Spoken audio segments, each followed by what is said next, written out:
Boy, let's go. Yes, sir. Yes, sir. Yes, sir. We are in this thing, boy. We are in this thing. Hold on, let me get these invites out, baby, because yeah. Yeah.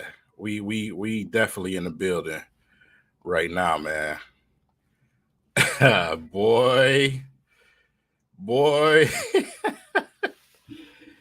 But Cade is this and Cade is that. No, okay. All right, keep on testing them. Keep on testing them. Keep on testing them. Yes, sir. Yes, sir. All right. Let's talk, man. Let's talk. Let's get this let's talk about our team right now, man. Let's talk about our team right now. Man. Before we even do that, hold on. I got to hold on. Because Twitter is definitely turning up right now. Especially Ashton right now. Let's see.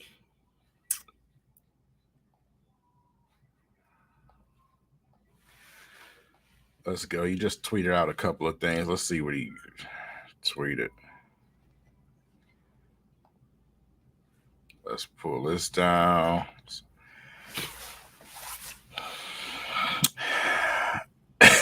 You can't build around Cade. Yeah, right, Dave. Bing. That's right. Throw them blows at him, Ashton. Ah, man.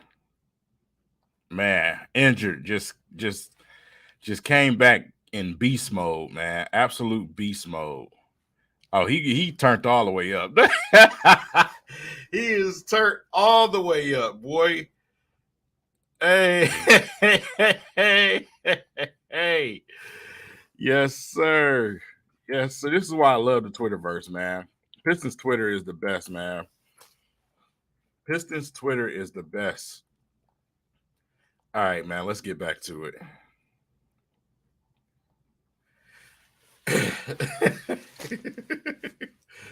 All right, man. So, where do I even start? Where do I even start, man? I mean, the kid is special. The kid is special. Let's start with the beginning of the game. Let's go over the game real quick before we get into this, man. Let's go over the beginning of the game to the end. First and foremost, Pistons came out, a little bit of a slow start. Then for the second game straight, Isaiah Stewart, bro. I mean, I just turned it on, bro. Was unstoppable. Unstoppable, man. Knocked down 2 3-pointers back to back, man. Knocked down his shots. Stu was in the building. Stu was definitely in the building. And you follow that up by the Killian Hayes saga. Killian Hayes comes in and does a lot of Killian things, man. So it was Isaiah and it was Killian. Like I said, then you had Bagley in the mix. And then it all led up to the man, Cade. Cade went absolutely unconscious, man. Like this dude, my throat hurts right now from screaming to the top of my lungs at the TV. Do you understand me? This man went all the way in. All the way.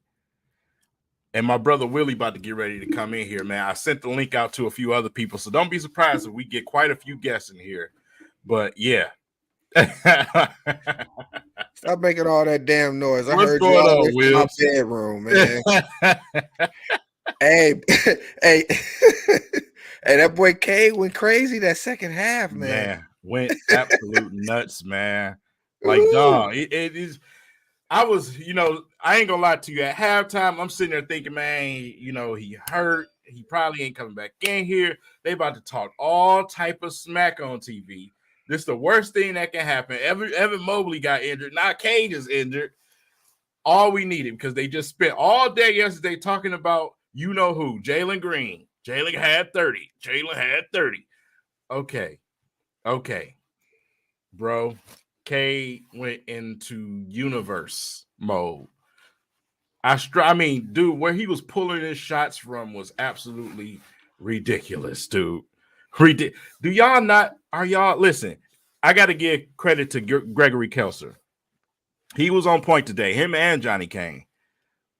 If y'all can't tell what type of team this is going to be in the very near future, I don't know what to tell you. I don't know what to tell you because all we have to do is add a couple more pieces, man. Only thing they got to do is get older. Appreciate the donation, Dennis. But all they have to do is get older, man. You already know Skip Bayless ain't gonna tweet, bro. You already know he ain't gonna tweet, man. So first quarter, Isaiah Stewart goes, he goes bananas, you know what I'm saying, in the first quarter. Once again, stretching the floor, showing us what we want to see, something that he's definitely probably going to be working on this off season to get even better at. But this was Isaiah Stewart we seen rookie season. This was rookie season Isaiah we seen over the last two games where, it was more jump shots from the 3-point line. What's good, Micro Mike? I see you. But, this was rookie season, Isaiah. And I was wondering for a time in the year where I seen him open, he second guess. He didn't want to shoot the 3 ball. But it seemed like everybody just letting loose right now. It's the end of the season, man. You got to go all the way in. You got to. Why not? And just seeing what the bench was able to do, keep the game close and actually, jump and have a nice lead on the Nets too. Yeah. So it was definitely a fun watch, in this game tonight. But that Cade second half was unbelievable, man. Man. I ain't gonna lie to you, dog. And then Greg Kessler said what CP3 said who's CP3's one of his favorite players go against. Yep. Cade, he was like, already? Yeah. Hey, the boy is smooth. He's smooth, man. He's smooth. And the thing about it is, I think what people was clamoring about with Jalen, because Jalen Green, he has a more exciting look to him when he plays. It's flashy. Mm-hmm. But the way Cade sets you up off the dribble to be able to, to make his move, to make him a matchup nightmare. It's starting to show itself. So yeah, definitely. That fourth quarter, that made the third and fourth quarter. Just, I'm glad that he was able to get off the way he did, because the first half looked shaky for him.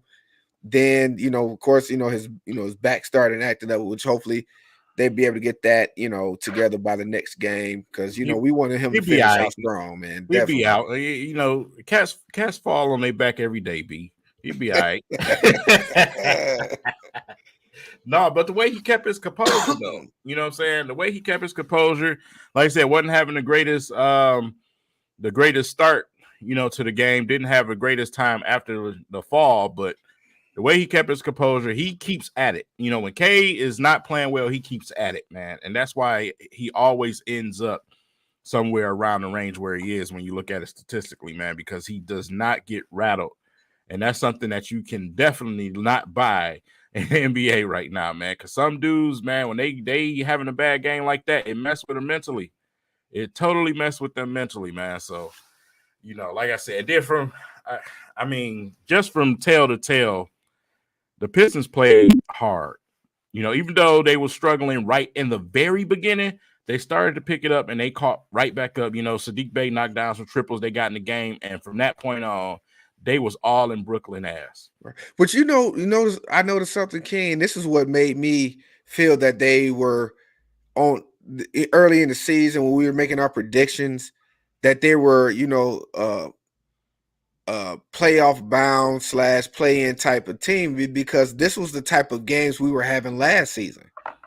Very close, very competitive games. So I'm thinking like, okay, with the experience that they had from last season, it was going to, transition over to this season, but they were still mighty young. And watching these games over the past, I would say 2 months, how close they were, they did a breakdown. Like it's only two games that the Pistons have, lost by double figures these last, several months. And those 2 games were against Boston, which is the hottest team in the NBA right now.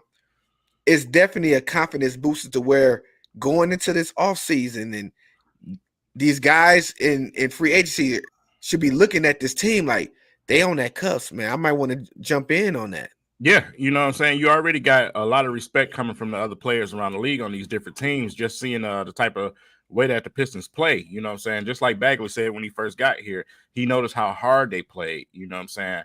And that's going to speak volumes when it comes to free agency, man, because everybody, I mean, a lot of these players, man, they just as much as a fan of the game, just as much as they plan a game. So I also got Instagram on here. I see y'all on Instagram. I got y'all on both right now live, man. So I'll be taking some questions. Culture Detroit is in the Instagram chat, so I'll be asking some questions on Instagram too. But yeah, like I was saying, when you look at the situation, man, it's last year's team was this fun. You know what I'm saying? We were always competitive. We was always in the mix. And it was just fun to watch, man. And right now we're at a point now, we're in the mix, but number one, we're shorthanded. We still shorthanded.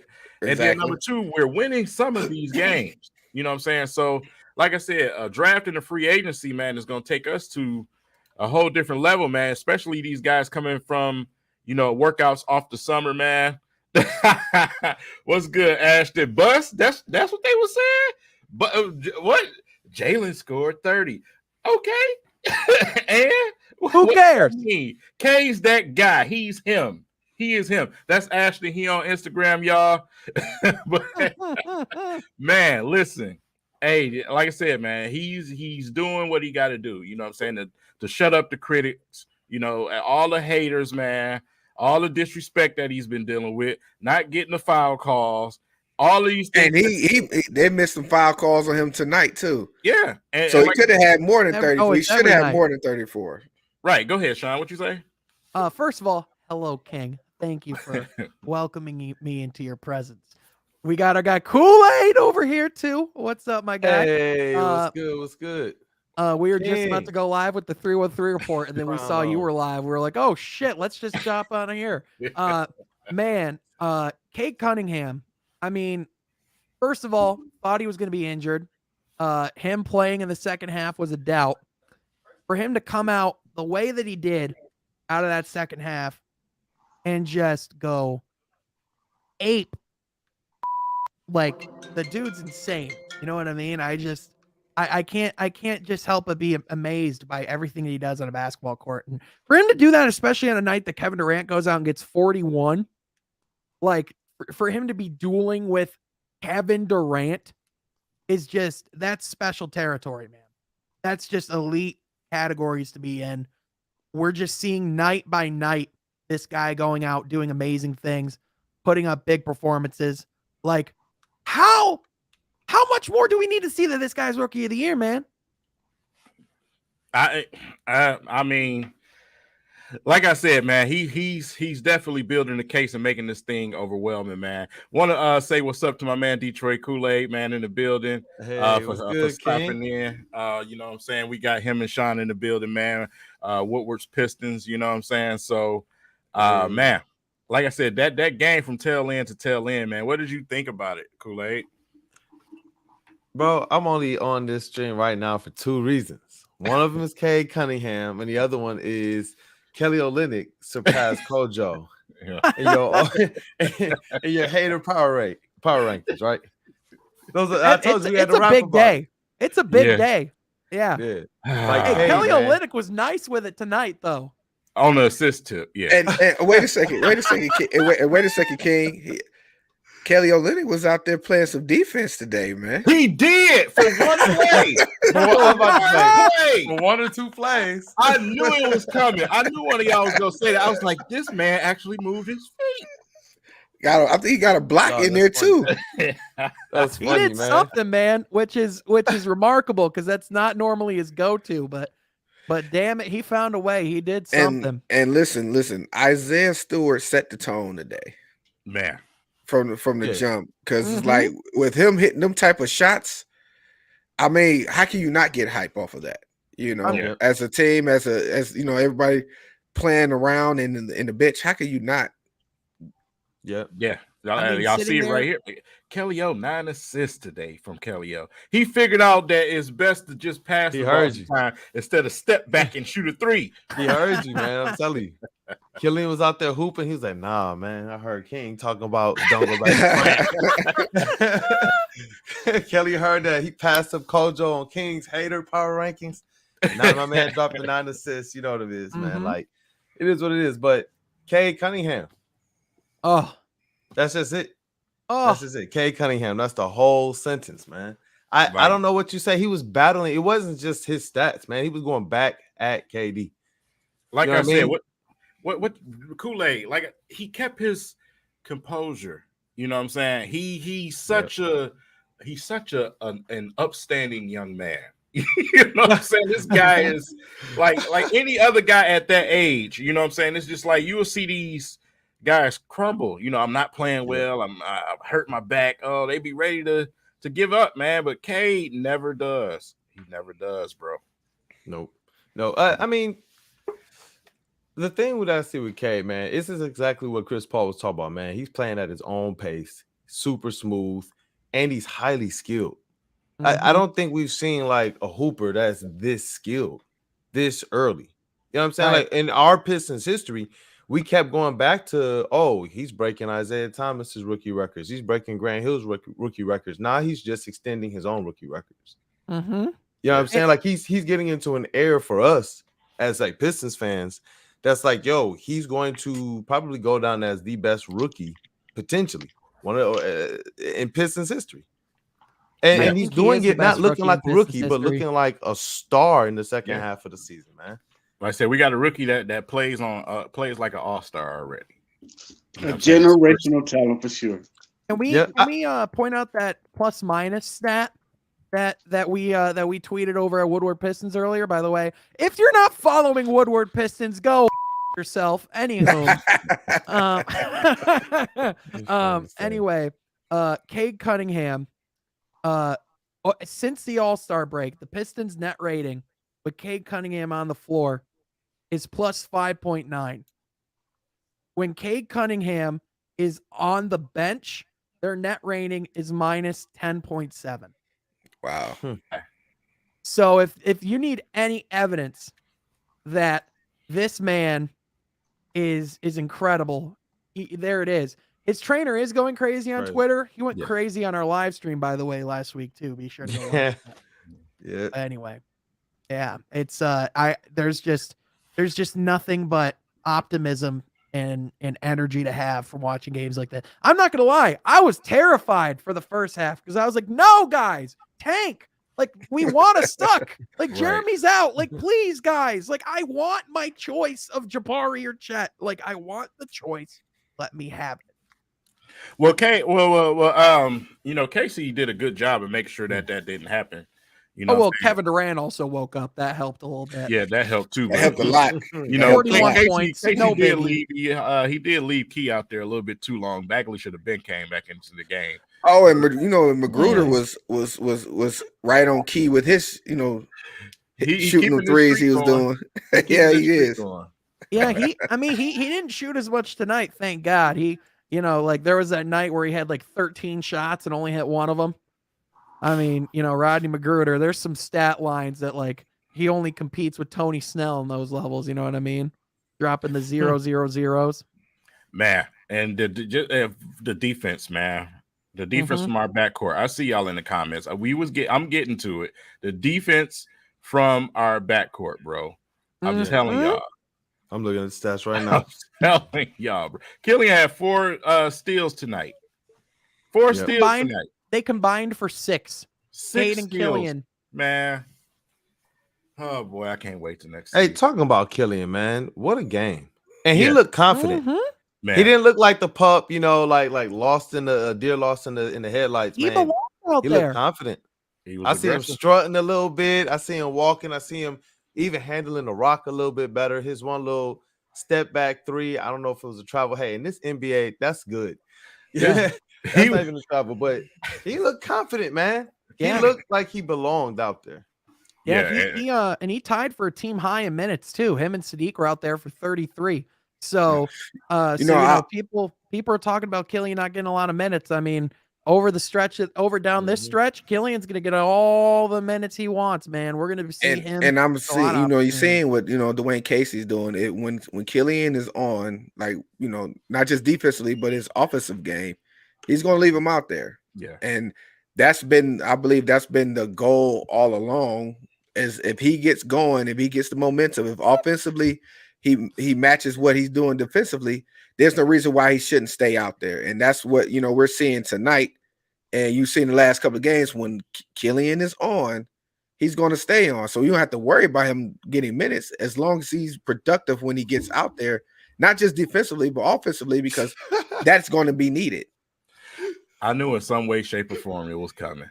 I knew it was going to be some joke somewhere. I knew it was coming somehow, man. I didn't even of course. Statement, but that was just hilarious, man. Dude, I just got a text a little bit ago from Ashton, the trainer, in my phone where he just said in caps, "Bust?" ? Ashton is shout out to Ashton. He's feeling himself tonight, man. And I don't blame him. There is plenty of reasons to. I mean, there was a very loud people in the community. There might even be people in this community that said that we should have drafted Jalen Green. And, we know a few. We know a few. Hey, we've got some receipts, y'all. Takes can be exposed. So if anyone wants to say that Cade Cunningham wasn't the right guy, nights like these make me go, you can go yourself. And that's it.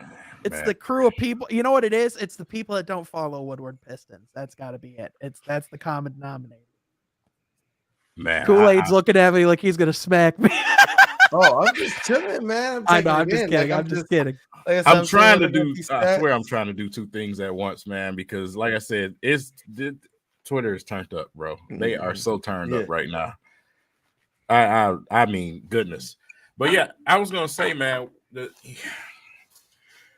when you look at the way they played tonight, as far as the team, okay, hold on, wait a minute. I keep getting this guy popping in. All right. The way they played together tonight,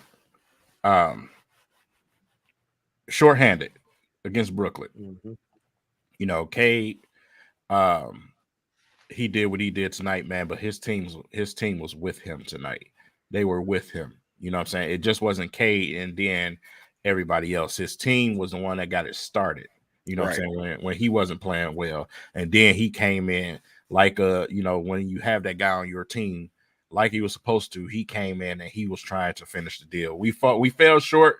Obviously, we just didn't have enough. But I mean, it's KD and Kyrie. You know what I'm saying? So indeed. I mean, but this is honestly the outcome that you're asking for. To be honest with you, this is the what we've been wanting. So we don't want the win, but we want the pleasures of a competitive game, and to see the young guys progress along. And this is what makes it exciting. Yeah, I'm not sure how excited you could get for a loss, but watching what that young man did that second half, everybody's in here seeing what's going on, and they know that's something that we can build on in the future. We got a future, y'all. Can I ask a question? Whenever we play Andre Drummond, am I the only one that watches attentively the Andre Drummond Isaiah Stewart matchup? Oh, y'all know I'll watch. Oh yeah, that's definitely one I love paying attention to, and looking like obviously if you only focus on the stat sheet, there's things that look similar, but at the end of the day, Isaiah Stewart's a dog, man, and he's only 20 years old. He is young. He he just became the second youngest rookie or second youngest Piston ever to get to 1,000 rebounds, just behind Andre Drummond. Yeah. Yep. And they were only within 100 days of each other from that happening. So yeah, man. And again, just Cade, 34 points, 32 minutes. only got to the line 3 Hey, listen, times. he almost got an and one on the Drummond tonight too. It bounced out, but he almost got an and one. So like I said, there were some points left out there by Cade. Yeah, I'm sitting there looking at the box score, the team stats. Bro, how did the Pistons take almost 25 more shots than the Nets tonight? Unreal, man. What a pace that they were playing at, man. Well, they were the hungry ones, man. They were the hungry ones. They out rebounded them on offensive boards. They got 17 offensive rebounds, and Drummond was on the other team. Right. And again, we talk about how Corey Joseph is starting games, but I mean, he's gonna get less and less minutes as the season winds down. Like it's clear, like Corey's days in Detroit are numbered, right? I mean, he's a good player, like all right, serviceable veteran, but I mean, to me, like it just feels pretty clear that Corey's out after this season. Man, it's like music you're like to, King's like I can only hope. Blake did not play, by the way. People were talking about in the comments. Yeah, he was a cheerleader tonight. They put the camera on him.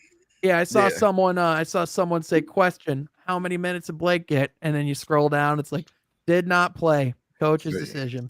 Cade Cunningham, 29 of his 34 points in the final 15 minutes of the game. What? Absolutely. Hey, what did it say? He scored 15 straight at one point? Just crazy, man. Yep. And, wow. And this is the guy that's going to get runner-up for Rookie of the Year. Evan Mobley ain't taking over no games like that. No. Cade leaves in clutch points for a reason. And also, can we point out Cade Cunningham tied his career high tonight? Bro, like this isn't like Evan Mobley's not even catching passes in the paint and dunking during crunch time like that. You know what I mean? He's not even getting fed like bunnies like that. I was looking at a string of his games in March, like towards the end of March, and it was just a string of some average, like beginning of the year rookie, beef stew type numbers. No disrespect. Fine player. I am not trying to disrespect Evan Mobley, but I'm tired of people disrespecting Cade Cunningham. Yeah, like man. that. Like seriously, people are really sitting here saying it's a race between Cade and Evan Mobley.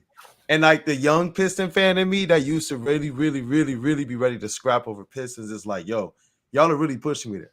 Right. Like, seriously, like, look what he's doing. 30, he's battling KD, dog. He already beat all these other people. He beat all of them. He handed them all L's. Yeah, Evan Mobley getting hot over there, huh, King? King's letting out the cannons, man. Dog, He's ready serious, to fight. man. I'm over here like, dog, I got high blood pressure, man. I gotta go put the monitor on or something, dog. Seriously, because and the NBA is just sitting there.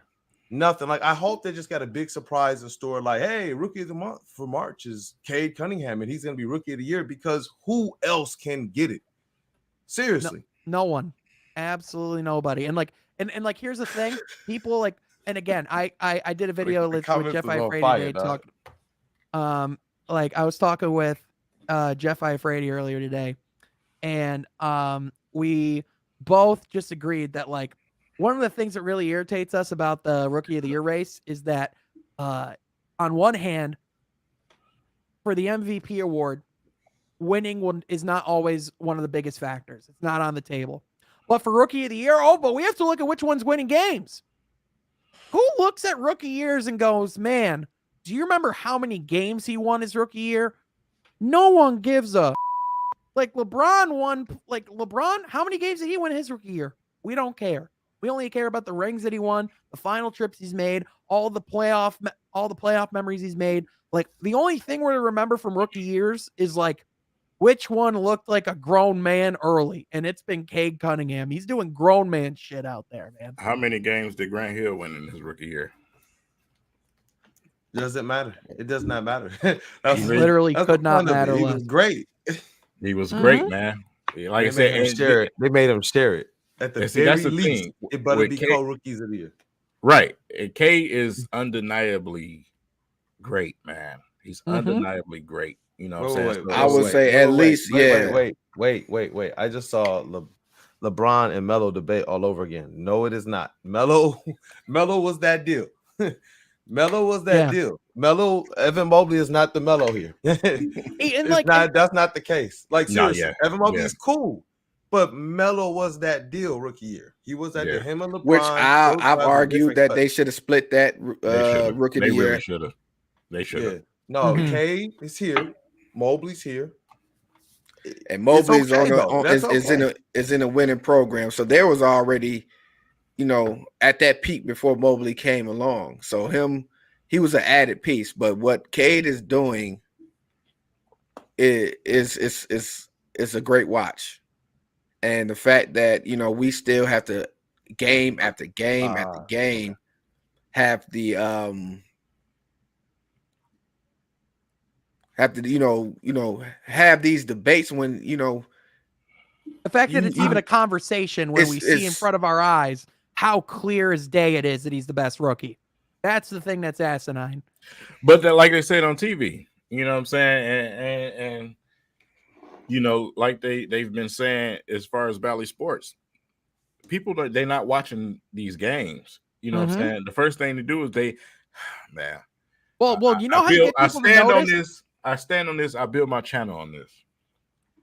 Stats do not tell you everything. No, they don't. And that's the first half thing the story. Do. Oh, well, he only had this. He shot this and that. You don't know. Watch the game. Watch the game. Yeah. Mm-hmm. Like, bro, come on. Stats are only meant to elevate your argument. They shouldn't be your entire argument, man. Yep.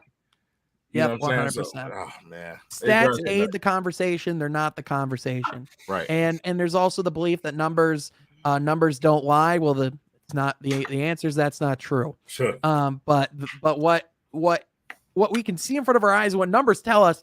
I mean, has there been a rookie that's been in this much command towards the end of his year? No, there hasn't, because the last one that has had the same averages over a month was Michael Jordan in 1985. So literally he's doing things as a rookie that haven't been done since Michael Jordan. Mm-hmm. I'm not calling him Michael Jordan. I'm not saying that he's on that track. But when you're in that conversation, when you're having those averages and you're not even old enough to go out drinking yet, I'm feeling pretty good about what your future is going to be. I love all the people. No, you go, King. Definitely. No, I was just gonna say how many. Just realizing how many of our players we can say that about. Yeah, they're so young, man. Yeah, they're man. Kids. Yep. That is so scary to think of, man. Because, like I said, you only gonna add more. You're gonna add more. How many of these guys weren't even alive on 9/11? Like, that's crazy to me, bro. Were you even born? Yeah, they were born when the Pistons was winning. Barely born. Cade Cunningham would have been what, 2 years old when the Pistons won the championship in 2004? 2004. Wow, that's crazy to think about. Uh-huh. I'm not even about to do the math. I see Kool-Aid looking up. I'm not looking up. Yeah, I'm not even trying to do the math. You're like, I don't want to think about that. Happy place. Not trying to, man. I'm just over here continuing to look at this box score, and you hear people talking about, oh, Cade can't shoot, Cade can't shoot, Cade can't shoot. By the end of these games, you realize he's coming out with 13 for 24, 5 of 11 from 3. You look at KD's shootings, 14 of 23. I was waiting on it. I was waiting on it, bro. I knew this was coming right after the game. KD, Kevin Durant on the Pistons after the game. I can see this team being a force to be reckoned with within this very, very near future. I already knew that was coming because, like I said, players are fans too of the game. How many stars is that now this year? How many stars? Not you, bro. Cade beat the rookies. Don't even care, whatever.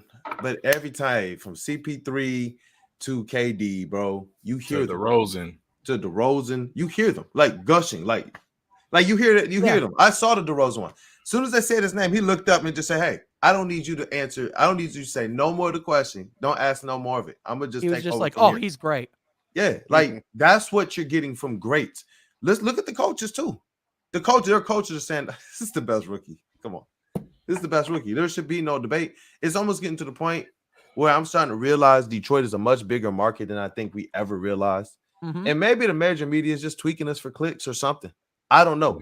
Because what I'm easier to bag on Detroit than to give it praise because all the scrutiny and I think this could be the game though, guys.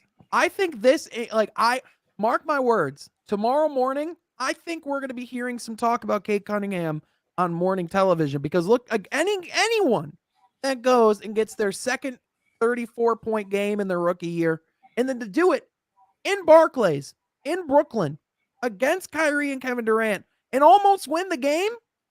How is it not something like there is no chance in hell? I mean, okay, there is a chance because it's Detroit, but there's no way in the world that somebody doesn't notice this game. I mean, if you go all over Twitter, Cade Cunningham's trending like everyone's like marveling over him. If you're gonna watch a game as an analyst, I think this is the type of game that you want to watch as far as rookies. You want to see the rookies go up against the best teams in the league. So the true test of how they stand and the true test of where they stand and what they can end up being, it's when they go up against the league's best. So for him to do this against Kevin Durant is huge. Like I just the implications of that. Because not just anybody can trade buckets with the sniper. Right. Like I don't think people truly don't give Kevin Durant their flowers adequately. We're talking about Kevin Durant. He might be the best offensive player to ever play the game of basketball. Yeah. Like just from everything that he can do, from shooting to getting to the basket, handling the ball, playmaking. Literally, what can Kevin Durant not do on a basketball court? At 7 feet. At 7 feet. At 7 feet. They was talking about that on TV. Greg, like I said, shout out to Greg and Johnny, man. Johnny, Kane, and Greg were on point. They've been definitely holding it down. Johnny definitely been holding it. And happy birthday to Blaha, by the way. Don't want to forget that. Happy birthday, George Blaha. We're going to count this birthday in the file today. That's what we're going to do. We're counting that baby in the file. Yeah. Wow. With the dynamite birthday. But Greg was on point tonight, you know what I'm saying? And he had brung up a few good points, man. A few good points. And I kind of think he's starting to listen. He is listening to our outlets. He's listening to social media because he'll say, well, I've seen on social media or I heard on social media this and that. Some of the very things that we've been saying, you know what I'm saying? And he's been trying to knock down theory after theory. So to have a guy as a commentator for your team that actually, pays attention to what the fan base is talking about, what people are talking about, that is so in tune with this team, that's a plus, man. That's an absolute plus, man. And Johnny Kane with the mic, man, nicknames and the way he's been calling the game, that's been great. So I just wanted to put that out there, man. I got to highlight those guys because I was very pleased tonight watching the game. Bobby Marks, who is a NBA front office insider for ESPN, was a former NBA, I believe he was a general manager, at least has front office experience. He tweeted, Detroit fans, you have a franchise player in Cade Cunningham. Mm-hmm. So now the national media, people this is a game that I think this could potentially swing the pendulum in the Rookie of the Year race. It has a chance. At the very least, the conversation just spiced up tonight. Yeah. Because I don't think Evan Mobley looks like nearly the consensus if you actually look at Cade Cunningham's numbers and actually understand what he's doing game to game and actually taking time to appreciate the role that he has on this team. But wait, Cade had a bad first 5 or 6 games. With that, who gives a you looking at this? Come on, man, out of here. Miss me with that bull. Arguments, bro. It's like, come on, man. At this point, you know what I'm saying? It's just pure hatred at this point, man. I have no more energy, King. This started in the summer. Yeah. As soon as the Pistons got the #1 draft pick, bro. Yep. We went on live stream and we said it. Yep. It was as if everything changed overnight, man. As soon as the Pistons got the #1 pick, all of a sudden, Cade Cunningham wasn't the best prospect. All of a sudden, maybe this guy or that guy was better. He can't shoot. He's not fast. He's not explosive. Bro, that 1-and-1, I know everybody's going to probably know it. the little dribble drive cross, pick and roll. KD picked him up. He still goes through him. I remember they had the camera shot.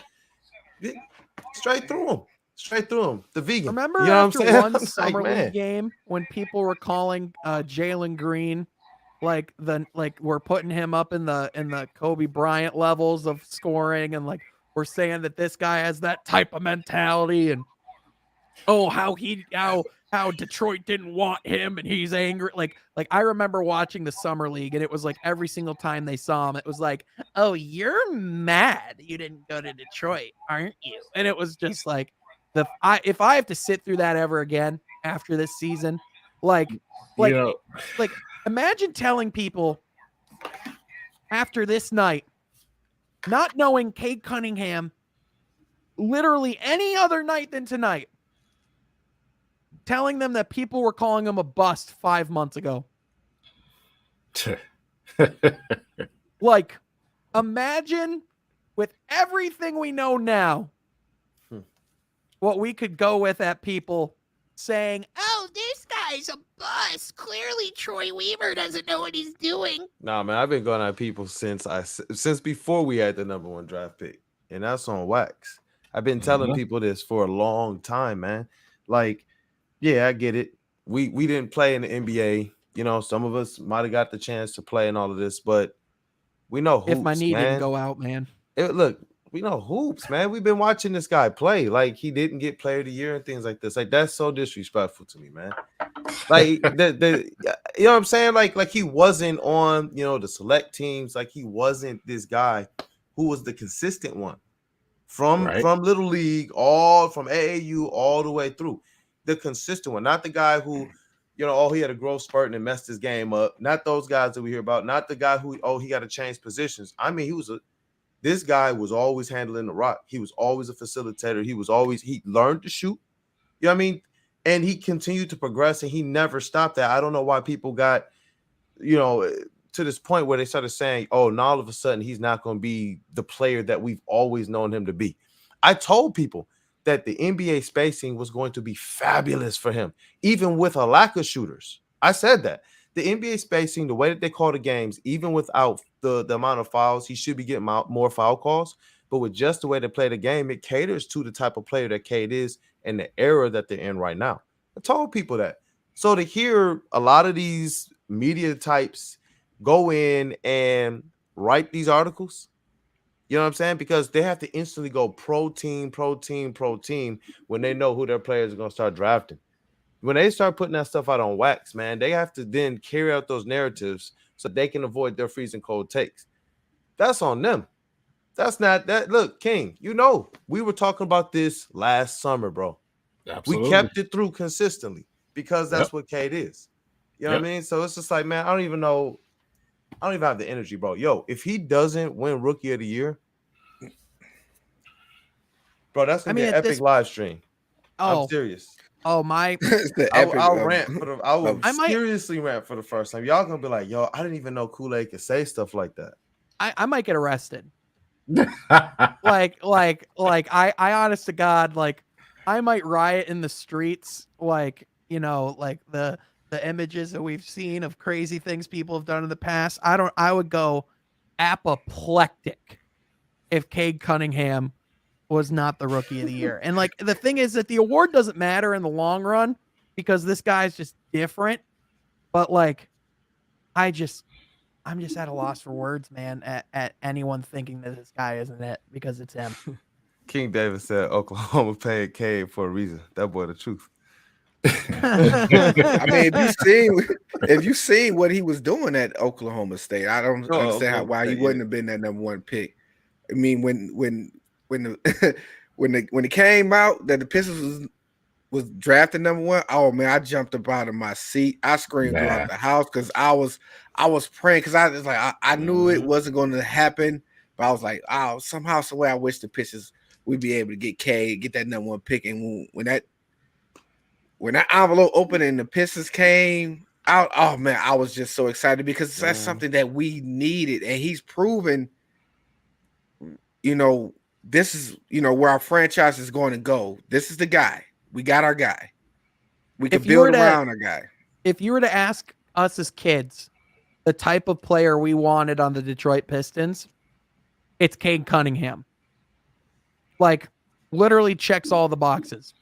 Phenomenal scorer, loves the city, humble dude, hard worker, plays defense, passes the ball, team first guy, leadership capability. Like, if you were to literally create your perfect prospect, it's Cade Cunningham. Absolutely. It is him. Cade is him. That is really scorer. I said it. I've been saying the man 3-level scorer. I said his comp, last summer to me was Devin Booker. Told people. A lot of people compared him to like a Sean Livingston or a big point guard. I said, no, that boy can score, and that's what he wants to do. But he uses his scoring to set up his facilitating. He likes to pass. He likes to set up his teammates and all of that. But that boy can score on all 3 levels of the game. He can hit he's a closer, and that's the biggest thing that I knew with him coming in, that this is what we needed. Something that we haven't had in years, with somebody that when the game is on the line, we just need somebody to have a go-to. That's him. So we got that go-to guy right now. We haven't had that, in which the Pistons, notice they've struggled for years, because when we needed somebody in the clutch to say, okay, let me go ahead and take over, we haven't had that. And now we have that with Cade. Along with players like Sadiq Bey and Jeremy Grant, who have shown to be proficient at the end of games this year as well. Like, that's what you need. Indeed.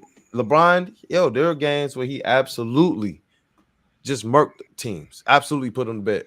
But then there were games when Boobie Gibson is dropping that corner 3 and you're literally pulling out your hair. I know that's a name from yesteryear, but you know what I'm saying? A long yesteryear, man. Hey, that'll always be stuck in my mind, dog. 25 straight points to end our team. Yeah. And Boobie Gibson had 30 that game. So yeah, I'm gonna always remember that one, man. Cavs Pistons. What was that? 06? Man. Oh, That's 06. Yeah. I still say I don't understand why they ain't fouled LeBron James at them last minute, let him win it at the free throw line if he was, instead of letting him go off like that. But Ben Wallace got into the Hall of Fame off that series. Off that series, there was no Ben Wallace, and LeBron was just living in the paint, bro. And he said it later. He said, "Oh, we knew Ben Wallace wasn't there, so we went into the paint." And that's crazy. 25 straight points. And nobody decided let's foul him, because he wasn't a dominant free throw shooter at that time. So let's take it out of his hands. That's but that's that's in the past. We're gonna let that go. Bro, They did not intentionally foul him and make him and let us have the last possession instead of letting him get the. But I'm not going. Why are we doing this to ourselves? It's a good night. Cunningham does great things. God, like, we're supposed to be talking about how positive the future is, not about the. Y'all killing the mood. No, listen, we just bridging the gap. We just bridging the gap. I didn't get a chance. I didn't get a chance to have my therapy session when that happened. So now it just re-triggered something in me. Now I have to go ahead and let my demons out right now. It's safer to do it now because we know we have Cade. We're in a safe space right now. I'm about to go in the back and lay on my couch and have my therapy session. Like what Isaiah Thomas did. Man, that's great. Man, Gundy had his fighter. All those eras, man. And it's like now we have Troy Weaver, for better or worse, Coach Casey, and I like him, and a slew of young players that I don't know how we got so lucky. Realistically, as Piston fans, I don't know, man. After the last, 10, 12 years, I don't know how we just flipped the whole roster over to our perfect scenario. And also, we got cap space too, guys. Cap space. I wonder. It's just amazing the level of people that Tom Gores has brought in to this organization, just like from top to bottom. Just like, guys, like, say what you will, like whether like you're a Michigan fan or a Michigan State fan, John Beeline's just on staff. Like, and that was a guy who. He was a coaching candidate for the Pistons during that search. People forget. I believe before John he took Beilein, the Cleveland job. Yeah, and then he ultimately got the Cleveland job. Now he's in the organization. You know, like hired by Michigan State grad.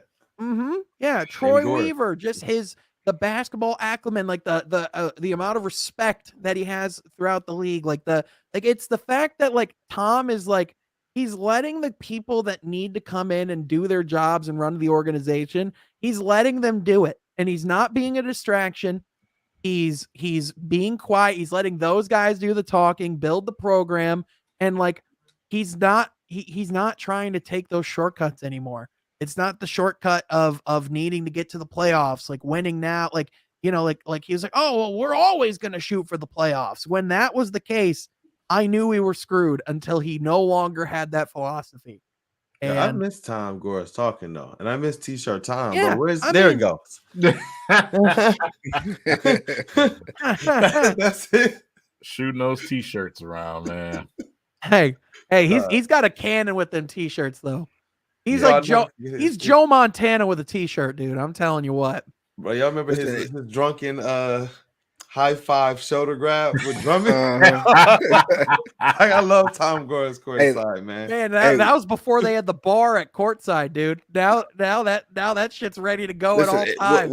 Wasn't it a shirt cannon gun that got Ned Flanders' wife that passed away from? Yes, it was. It killed Maud. Oh man, come on, bro. Why are you going so dark? Like the death of Maud Flanders. When I listen, every time I'm at the game and I see them load up that cannon, I think of Maud Flanders. Man. Oh, God, man. Bro. Hey, like, I'm gonna go to the concourse real quick. I'm triggered. This beautiful concourse. Dog. All right, so we got to talk about it, man. Jeremy Grant is out. This final stretch of games, everybody's going to be watching it with a microscope. Man, Pistons continue to play like this, play together. Does that further the case of saying that you probably should move on from Jeremy Grant, or not should move on, but moving on from him wouldn't be such a bad thing? I think the franchise can look at the play of Marvin Bagley, like not just beyond like just like these final games. Like I think they can look at the past month plus of Marvin Bagley and be optimistic about what they have going forward with him. I don't think you can make any judgments of a player's future. And let me rephrase. I don't think you can make a player of his stature. I don't think you can make any decisions of a guy with that level based off of these games. I think guys like that are in the second unit and whoever like we're seeing on the bench, we can have a conversation about them and we can say a little bit more certainly what their future should be in Detroit based off of what they're doing in significant minutes and the opportunities that they're given. But I think again with Jeremy Grant, it's like with Marvin, like I said, it's like I can see why freeing up that space would be good for his development, or why it would be good for Sadiq, or like whatever happened. But again, it's gonna come down to whoever we get in the draft, and it's gonna come down to if we get a Jabari Smith, that says it all. If we get a Jaden Ivey or what's the name of that shooting guard that everyone likes, the one that he didn't even play in college, you know who I'm talking about, or am I losing my mind? I'm sitting here reading comments, bro. Right. That is fair. Okay, I'm gonna look up his name because it's gonna make me Shaden Sharp. Shaden Sharp. Right. Yeah. So for me, it's you could never have too much. Yeah, you can never have too much. And with keeping Grant along, even if with the guys that we bring in, we all know, there's some top rookies out there, but there's still a chance that they may not come in as ready as we think they are.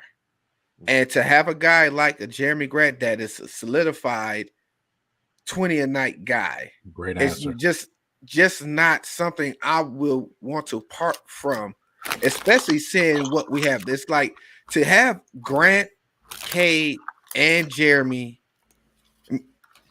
all out there at the same time, right?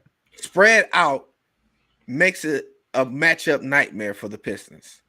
Well, yeah, that's why I'm saying, that's why, it really, But where unless we get like a haul, like they were reporting, like what the Portland was going to do.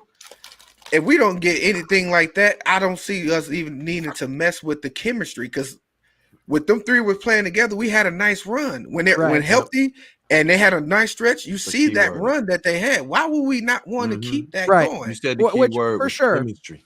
For sure. But again, the only thing, and because there is such thing as too much. If then it does become, there's Isaiah Stewart, Marvin Bagley, Jabari Smith Jr., Jalen, Jeremy Grant, Sadiq, that just gets a little crowded. So not enough balls to go around, but yeah, I mean, you don't have to part from it. It would be a pretty great lineup, like at least to test and see what would happen. But again, I think a lot of teams are just going to be clamoring to get a guy like Jeremy Grant this summer, and I do think that you are going to see, the Utah Jazz, the Chicago Bulls, the Portland Trailblazers, the New York Knicks, the Los Angeles Lakers, there's just the amount of teams are going to be desperate to make changes to their team this summer. I do think we're going to be seeing something offered higher than what was at the trade deadline. But my thing is this, and this is what I feel about it. If we're trading away Grant and then we have cap space to go get a guy like Grant, it kind of, to me, defeats the purpose to get rid of a guy like Grant when we are going into the market looking for somebody like Grant to fill those Grant type of stats. So but I don't feel that would be necessary when we have that here to trade it away just to get somebody else to come in to fill that what we already have. Well, I don't know if who you would bring in free agency would be the Jeremy Grant type player. I think the argument would be that the person that would step into that role would be a guy like Jabari Smith Jr. or Chet Holmgren, whoever we bring in the, if the idea would be to fill that with whoever you bring in the draft, someone that fits the timeline of this team better, someone who's young and could be in that nucleus with Cade Cunningham. It could be on a rookie deal too in the long term. That's the other thing. It depends on the finances of it. He's going to get very expensive very quickly. That's just the reality. It depends on what you're trying to plug though, because Jeremy Grant does fit the timeline of this team as a vet. Mm-hmm. If that's what you're looking at him as, and as a player who is shown to step up his level of play in the playoffs, that you cannot underestimate. You can't remember he became almost the best player on a team that had an MVP candidate in the playoffs. For sure. Those are things that I think you have to look at, and you gotta kind of step back and ask Jeremy Grant, who do you want to be on this team? Can you fit into where we're going? What positions can you play where basketball is going positionless? We're sitting here talking about Marvin Bagley and Isaiah Stewart shooting threes, and that's because of what Casey said pregame. He said, this is where we're going with them next year, and they're going to work on this all summer shooting threes. And that quote came out, Rob Beard and some of the others put it out. So when you're looking at how this team can play and how this team is going to play, Jeremy Grant fits into the scope of this team, as long as some of the erroneous reports of him not wanting to be behind anybody and all this, we've never seen Jeremy Grant be this player that wants to be all out front. And the chemistry word that Big Willie Styles was talking about, man, when we were at the Jeremy Grant Classic, those guys look up to Jeremy Grant like he's their big brother. They absolutely love him. I'm not saying that the Pistons aren't going to trade him. I'm saying me personally, I don't. Troy Weaver set a price. He said 2 first-round picks or a solid top first-round pick that I can actually go out there and know it's going to be the first, the 10th pick or the 12th pick. At the trade deadline, he wouldn't have known what picks they would have been. They could have panned out to be picks 20 and then 25 the next year. Now he knows Portland can offer him something. Chauncey Billups is tired. He said it. I'm tired. Coaching young players is not really for me. He's trying to go and get a vet. Obviously, the Pistons is somebody he's going to be friendly with. You know what I mean? So I can see there being a good opportunity to trade Jeremy Grant this summer if you're going to. Right. But I don't really trust what you're going to necessarily get back. I believe that Jeremy Grant and another rookie who plays in the front court or the back court is really all the same now. You know what I mean? Unless you're getting a big bruiser. You look at Troy. Look at Troy Weaver though. Troy Weaver is serious about getting what's due for Jeremy Grant. Like I said, he didn't push the button for a reason, man. Yeah. You know what I'm saying? He's going to make sure he gets back a nice haul. And if he doesn't get that back, then so be it. But and for me, it's hard to get rid of a guy that wants to be here. For sure. You know, he signed to come on. To us in Detroit. He can't, right. It wasn't a trade. It wasn't a force. He signed for, you know, for opportunity, in which he's shown the opportunity that he's more than just a 4th or 5th option. In my opinion, he's right now that 2/3 option on the team, in which anybody's going to sign him. He's going to be that 2nd option. So why not keep a guy that's already going to somewhere else that's going to be a 2nd option, where he could possibly be the 2nd, maybe in some nights the 3rd option on this team? Yep. I don't want to repeat the mistakes we made in the past. Like, I want to see the Pistons actually potentially keep Grant and pick a high level player who's going to come off the bench and say, hey, I'm about to push Jeremy Grant. I'm trying to come off the bench. Exactly. And to me, it alleviates the pressure that from any of the rookie guys that's going to come in, because a lot of these guys that come in, they're automatically thrown to the fire. We're in a position where we don't have to do that with any guys come in. So any guy that come in the draft is going to come in with not having the pressure on their back to perform every night and ruin their careers because they're trying to play up to the standard of the level they were drafted at. When we got a veteran guy ahead of them, even like I said, Troy Weaver don't even have to sign him an extension. We got him for a year, and if these guys are developed behind him by mid-season, hell, we can go ahead and if Grant is playing like the level he's been playing at, we're still going to get a haul from him. So why rush it? You know, either we extend them or we don't extend them. See what we do with the guys in the draft. That the guys in the draft come along. But Willie, you know what era we live in. Trade them, trade everything, trade. That is fans these days. Trade. They get happy when you hear somebody got that you have that got some trade value. They just go crazy. And I'm thinking, like, just my team. Do y'all think about? That's all. Y'all say let's get trades for picks. I'm like, okay, picks are not guaranteed superstars. Picks are not guaranteed players. In the lottery? How many picks have the immediately Pistons had in the lottery over the last 10, 12 years? We really look. I like Troy Weaver. I want to keep his averages pretty high. I don't want him to keep rolling the dice. And we said this last summer too. We want the Pistons from this point forward, since they got Cade Cunningham, play to win, make moves to win. Don't make moves to like extend the rebuild. You actually have the pieces right now to win on the fly. Actually, right now, Cade Cunningham doesn't want to lose anymore. Well, this is Pistons fans. This is Pistons fans right here. This is Crispy Flakes fans. You know what I'm saying? Go ahead. Well, first of all, ouch. Second of all, the rest of this season, I do want us to lose games from here on out because I want to draft as high as possible. I mean, don't get me wrong. Like if we get like 1 or 2 more wins down the stretch, I'm good with that. But for the love of all that's good, it could be a San Antonio Spurs situation when they got Duncan. Listen, I trust Troy. I don't even, bother. I trust Troy too. I don't bother listening to the fan base. The fan base don't even know what's good for them. You know what I'm saying? Like I said, you're seeing half of these things come to fruition right now. And when we first were saying some of these things before it happened, the fan base was like totally against it. That tells you how much the fan base knows. They don't know anything. Remember when Dwayne Casey needed to get fired because no progress was being made about a month ago? Yeah. See, and here's the thing. The reason why I said this with the fans, Troy Weaver, I trust Troy Weaver totally. Troy Weaver is going to do what he started from the beginning. He's going to build the Pistons. He's not going to be the typical bad franchise that's just going after draft pick year after year after year after year. That's done. This is the last year. That's it. After you heard what Dwayne Casey said, man. Next year is go time. It's time to start moving forward. I don't want a team just stockpiling draft picks, you know what I'm saying, and trade people to get more and more draft. We already got people waiting to play. Yeah. Let's go in this draft and do what the hell we need to do, and then we looking at free agency. I'm done with the draft. So, and my thing is this, though. isn't that a good bad thing to have multiple players that can play?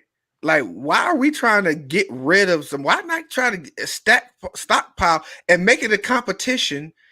The better the competition, the better the team will be. Why are we trying to subtract from that? I don't get that. Why? Like, what is it about Grant that makes you want to get rid of? Again, like, okay, but like just to like devil's advocate of the pros of trading Jeremy Grant, it is the opportunity. Let's say we do get 2 first-round picks. It is the opportunity, just like what we had a couple of years ago when Troy Weaver has multiple opportunities in the first round where he goes and gets Killian, Sadiq, and Isaiah Stewart. Now, you're not guaranteed to hit all those picks, but it's the prospect of having other guys that can grow and develop alongside it. And then when eventually, like 4 or 5 years down the road, like we're like deep in playoff runs, we have more guys on like deeper end. But what did he? But he didn't trade anything. He didn't trade anything to get those. That's a huge difference to say. That's not true. That's not true. He didn't trade anything to get those. Those assets were dead. They were not going to re-sign Kennard. Bruce Brown is what Bruce Brown is, and Houston is saying that they don't want Christian Wood. Houston is saying that he was an unrestricted free agent. He was nothing. He was dead, bro. He was not Jeremy Grant, who you have under contract for a whole nother season. Those are different things. There were no assets but to say that you didn't give up. I mean, you didn't give up any. They were not bringing Chris. They offered him $10 million a year. Mm-hmm. He turned that down. He would have counted against the cap, $1.2 million. If he wanted to be a team player, he would have took that deal. He could have been here with Jeremy Grant. Right. He said no. Listen, I was just playing the devil's advocate because, like, the not trading Jeremy Grant is just trading Jeremy Grant isn't a preposterous idea. That's all I'm saying. It's not. There are pros to it. We know there's pros to it, but I'm just liking the way the chemistry is going with it. Mm-hmm. And like I said, it would have to be a nice haul for me to trade away. That's the only ground. And especially he has a contract friendly deal right now. We have Troy didn't trade Drummond. Troy didn't trade Drummond. You missing your history a little bit. Honestly, he can extend him, or he cannot. He doesn't have to extend Jeremy Grant. We got him under contract for another year. Yeah. And Deshaun's point, there can be some pros. It's just what I'm saying is we got to watch it because because then again it turns into the Chris Middleton situation where if you trade someone too early, they eventually go off and have success, and it's a great player that we just become an all-star and a champion. And for me, it's more like the Warriors. That's what I look at it. You look at the Warriors team, and people keep complaining about, they have all these superstars. They drafted all those superstars. Then y'all got mad when they signed one free agent. Mm-hmm. Then everybody went crazy. You keep looking at them. There are players that came to Detroit, like Jordan Poole, who came here and torched us. Mm-hmm. Absolutely torches. Other players that they're just grabbing and they're allowing to develop. They're allowing to have a whole year off. Right. Didn't they draft a lottery player and then they effectively I know his name. I'm just I wonder if anyone else knows. You know what I'm saying? Right. Like they just was like, you know what? Go sit down. Go chill. Like that's in good organizations, good winning. Even the Spurs, you look at these organizations, term sustainable. There you and go. they're not doing it at the expense of necessarily, getting rid of. They're good. They're not. They're good players. Even they're players who have been identified as this is our face of the franchise at one point. Now we know that that's Cade Cunningham. Now we're not going to confuse that. But if there's not the right haul, and it's just 2 first-round picks, because if it's 2 first-round picks from the Lakers. I'm about to say something I don't need to say, but you know what I'm saying? Like, if it's that, get that out of here. If it's the Portland's picks, they are intriguing, but are we going to be happy if it's 2 players who are not bringing the same impact as Jeremy Grant? Like, seriously, are we going to be like, well, future? You know what I mean? Is that years down the road really going to be? Well, but the good news again, we can trust Troy Weaver though, whichever way he goes, because if he gets 2 first-round picks. Let's be honest. The prospect of Troy Weaver having 2 extra first-round picks to work with, pretty freaking tantalizing. And Weaver we trust. Yeah. And like I said, that's the luxury of having a GM that has actual good vision. And that's the problem. Yeah. That's the problem with the argument is that it just turns to what we've had in the past. We don't have in the front office who we had in the past. I know Drew Dumars started out well, and then the rest of his tenure didn't go so well. I know any general manager can make moves that are not great. I mean, people really like to harp on the fact that we don't. But Andre, Blake Griffin. Yeah, no. Is there a free agent? Is there a free agent that you're gonna bring in at that vet role? Because you gotta understand, in basketball, there's the super vet who is the Corey Josephs and the Rodney Magruders and our Anthony Tollivers of the past. Mm-hmm. But in organized basketball, there are those vets that can ball, that can absolutely hoop. So when they speak, you have to listen. That's what I'm saying. And I think that they want Jeremy Grant to be that guy. Right. And you can have that guy. Usually those guys come in and they cost $30 to $40 million in today's NBA a year. You got to understand that. CP3 is one of those guys, but he's an absolute still front line. And there's other guys who are lesser players. I believe Jeremy Grant can grow into that type of player. His extension only pays him $27.5 million a year. I'm not saying if he's worth that or not. Drummond is getting that. You know what I'm saying? Think about that. Yeah, but it is. I mean, I'm just saying that is a significant number of your salary cap. I'm just saying. Hold on, he's getting $20 million right now. That's a modest raise for him of 7.5 in today's NBA with the cap space. That's like giving him Josh Jackson's money. Yeah, that's like giving him Corey Joseph's money. Yeah. Hey, Poof be gone. Give him the extension. It really doesn't affect what we're doing right now. We still have 30 those guys been going right now, but I am just saying it is a significant investment in the salary cap going forward. I am just making the fact that it is a significant investment. Relatively, when I compare him to the other players, like what Troy Weaver did to be able to have him at this extensionable price at 27.5, whether he signs him to it or not, that's great because realistically, Jeremy Grant should be signing to like $35 million a year. It's an overpay, but that's what those guys signed for. And I know that Troy Weaver and him, they had this connection. Like I said, he recruited him to Syracuse. He knew him well before Syracuse. They have a connection. He wanted to come here to play for Troy. I'm not saying not to trade him. I've said consistently, set your price, set your 2 picks. Nobody's a golden calf. After that whole Rodney Stuckey fiasco, there is nobody untouchable.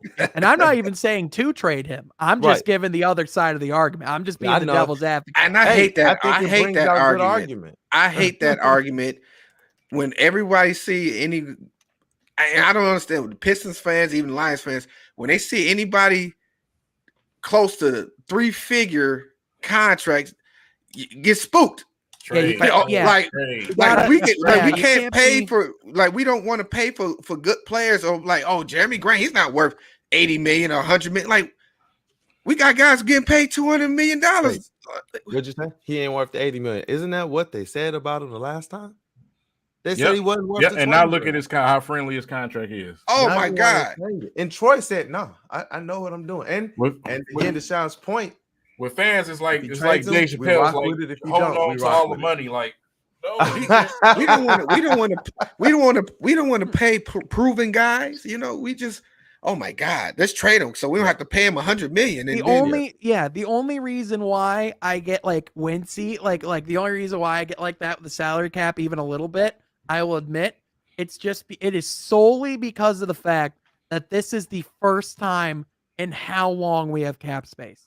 Literally because of the fact that we just got off the Josh Smith contract. We're just now getting off the now you really gonna make me have to go to the couch. It's not you really gonna make me have to go to the couch. Oh, you're saying I'm making it depressing? You talked about Maud Griffin falling to her death 10 minutes ago. Josh Smith still gives me nightmares to this day. Yeah. Okay. Yeah, I get it, man. He gives me night sweats, bro. I swear to God. You don't have a poster of his game-winning 3 in preseason? When Tom Gores rushed the court? I know too many bad Piston moments. Listen, oh my gosh, I watched the sounds of the clang off the rim when he was shooting threes. It's embedded in my spirit that I'm trying to get rid of. Jesus Christ. I'm still seeing visuals. It's just, oh my, help me. Somebody. Spirit. Somebody help me, you know. Why did he He's bring that up? listening to I thought I was good. I thought I was beyond that. You know, I went to several therapy sessions, and then he bring it right back. And I thought I was okay, healed. Look, fellas. Let's get back to the focus, man. The focus Are we is done Cade talking about Cunningham. Josh Smith now? Yeah, let's go back to talking about Cade, because this is Cade's night, man. We can talk about all the free agency and draft. We can talk about when it's time. It's Cade's night. Cade played his ass off tonight. Yes, in that he second did. half. And he's continuing to build his case to be the rookie of the year, which we all know he is already. He built his case and he cemented that shit underground in a fiery chamber that no one can get in. Like it's Cade had his rookie flu game today. Yeah. 30 flew my ass. That was more like who felt like they were watching a rookie play? Or who Doctor said I need a Becchianemi. I'm watching this star versus this star get buckets at the end of a game. Yeah. Like that was exciting. I was like, man, this feels like when we used to watch Chauncey. Oh yeah. Like it felt like that, man. This man was going back and forth. All right, so we got two new people joining the stream, man. Spirit of Detroit podcast is in the stream right now. And also, favorite player, Mr. Big Shot, is in the stream. So if you guys want to contribute, man, let's talk about Cade Cunningham. What was your thoughts on the game, man? Spirit of Detroit. Yeah, can you guys hear me? Yep. Yeah, we hear you. Yep. Okay. Yeah, I'm gonna tell you this. Wife recently got married. Me and my wife went to going to bed. I was gonna make more videos, so I watched the first through the third quarter. I was like, yeah, Cade's having a tough night tonight, but I believe in him. So I was like, I was gonna make a video about the Lions. I was gonna catch up on Lions content. And I remember just hearing like these wails, like all these laughs from upstairs, and I'm like, what's she laughing about? She's still watching the game. So I go up there, and Cade's just going off. And today, interestingly enough, as y'all know, I'm in the Army Reserve, as y'all know, and I'm getting ready to deploy and everything. Right. So I just talked to a sergeant today, and he said Cade Cunningham was trash. He said he Garling. He said no one talks about Garling. I mean, he's a good player. But no one says Cade Cunningham is just a ball-dominant point guard. Anybody who throws up 20 shots is going to get 20 points. Wow. And I just looked at, I was like, you talking from ignorance. Cade is amazing. You dissing Cade? Now, he tried to diss Killian too, and I feel like Killian is just basically a defensive 2 or point guard. That's what he is. He's not Halliburton. Get over it. Move on. Just have your developmental 6-man. He was hating on him. And then I said, well, you don't like Cade? Yeah, Cade's a bum. I'm like, whoa, you crazy. And that's literally how I felt the whole day. And then when this happened, I ran upstairs. I felt vindicated because I'm a ride for Cade. I've been riding for Cade since he got here. Before the fans said Jalen Green, before all this nonsense occurred and all this other stuff, I was making videos about Cade Cunningham because the pacing of the game, the leadership, the smart decision making, just the acquisition of Cade Cunningham, and then the belief in the teammates. Like his teammates are older than him and believe in him. They're putting the ball in his hands when the time's winding down. Right. Exactly. And you said a key thing, leadership. That's what you saw him when he was at Oklahoma State. The ability to know how to manage the game, how to know when to take over the game. Watching him in college and in the March Madness, you seen that game that he has, and you knew that would be a perfect fit for the Pistons. Now, for me, I wasn't bad on Jalen Green, but I knew that number 1 pick was going to be Cade. It should have been Cade, nobody else. If Pistons would have the ping pong balls and the Pistons would have got the number 2 pick, okay, Jalen Green, of course, because I know Houston was going to go with Cade because Cade has that leadership quality that you want to start your franchise with. And this is the second time he had 34 and 8, 34 and 10. This is the second time he's done this. And the first time he did it, it was since Jordan. We have to put the narrative to bed that, you need to be a playoff winner to to go to get Rookie of the Year. That's insane. That's ridiculous. And I think there's people still in Detroit that don't believe in him. And it's just unfortunate that the league looks at this man and says he's Rookie of half the year. It's just ridiculous. Oh, well, here's the thing, man. Like, wasn't that LaMelo Ball? Exactly. Well, like the thing is, man, like people can say whatever they want, but at a certain point, if you're saying these things about Cade Cunningham, then like you're both arguing against fact and you're also not watching Pistons games because we are beyond the point where we can say that Cade Cunningham's a good NBA player in this league. I mean, we could say Cade Cunningham is playing all-star basketball since not even just half the year. Like there's nights in December where he looked like an all-star. There were nights even in November where he played pretty dang good basketball. So like, you know, it really was a stretch of like 6 to 8 games where Cade Cunningham wasn't playing efficient, wasn't doing well. And then once he got that rhythm, he got going. And then once he got back healthy and got his rhythm again, he got going. Like it's really just been once he's been able to actually have consistent time on the court, he's been able to thrive, man. You know, he didn't have a preseason either. He didn't have a training camp. He didn't have an NBA training camp. Like people don't talk about that. Like even the guys that came in during the COVID year where they got drafted and literally less than a month later were on the court. Yeah. They at least had some form of training camp. Like Cade Cunningham, he was out the entire camp. And King talked about that too in the summer. When we drafted him, he said, "Don't be alarmed." I was listening to one of the pods earlier. You said he's coming from college. Yep. Jalen Green has already played in the NBA system, NBA speed, playing against NBA players, playing with the best G League players. You know what I mean? That you said. Cade is coming from a system with some different players. It's going to take an adjustment.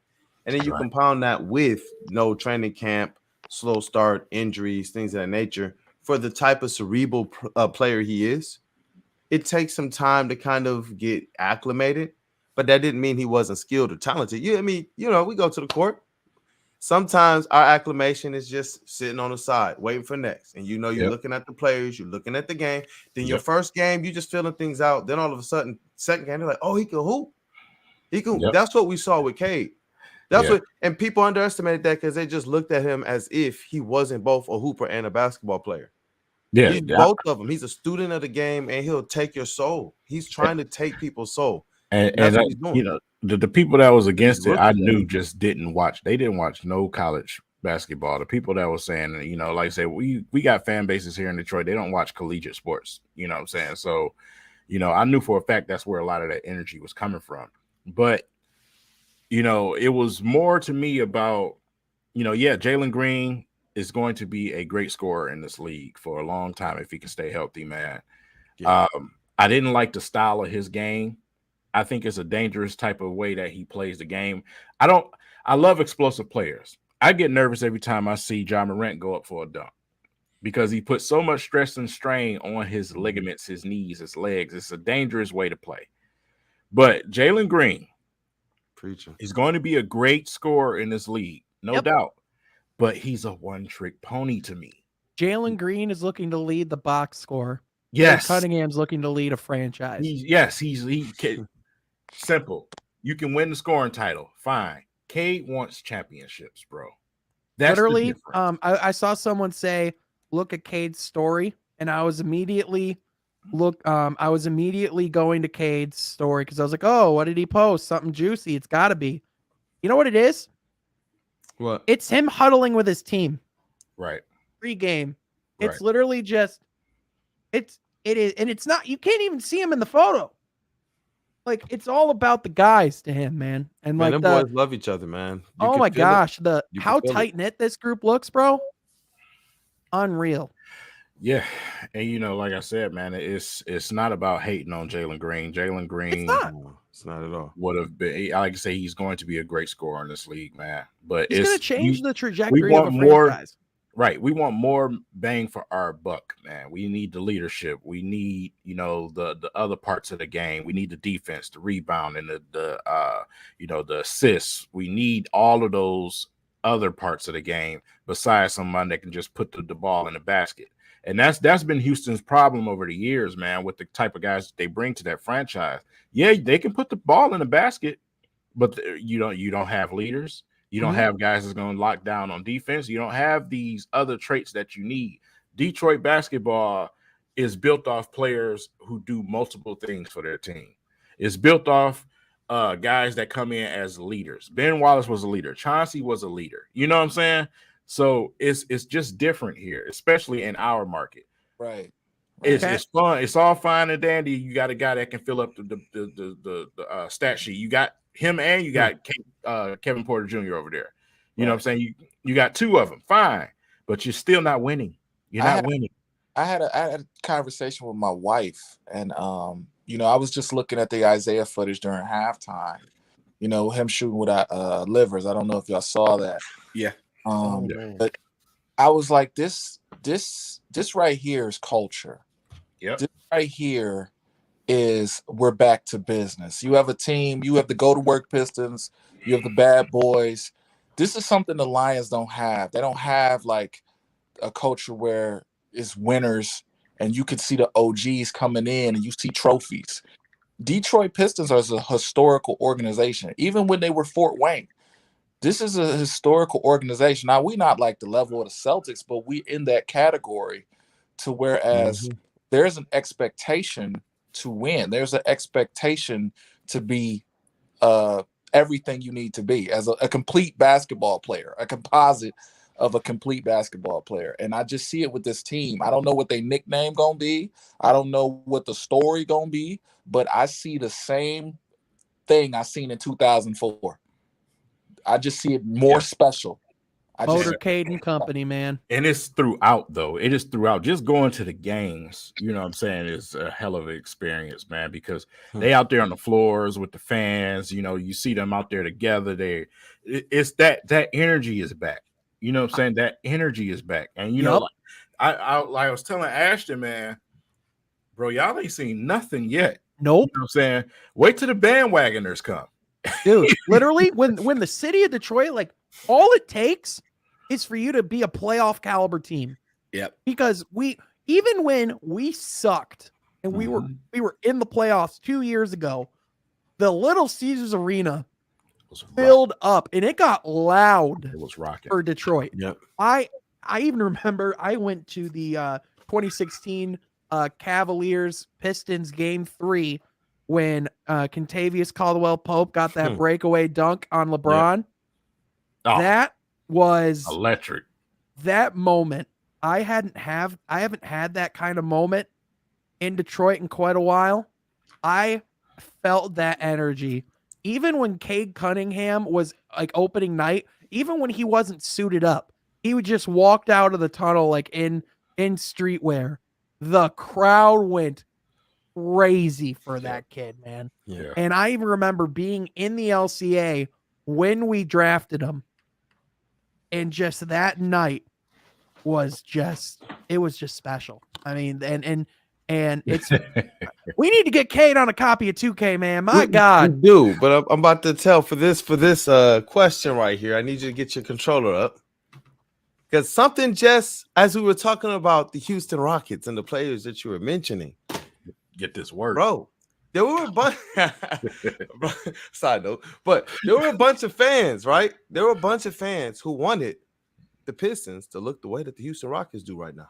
Yep. They wanted Jalen Grant. One of they the wanted best Christian rookies. Wood, and they wanted a lot of these other players that Houston has right now.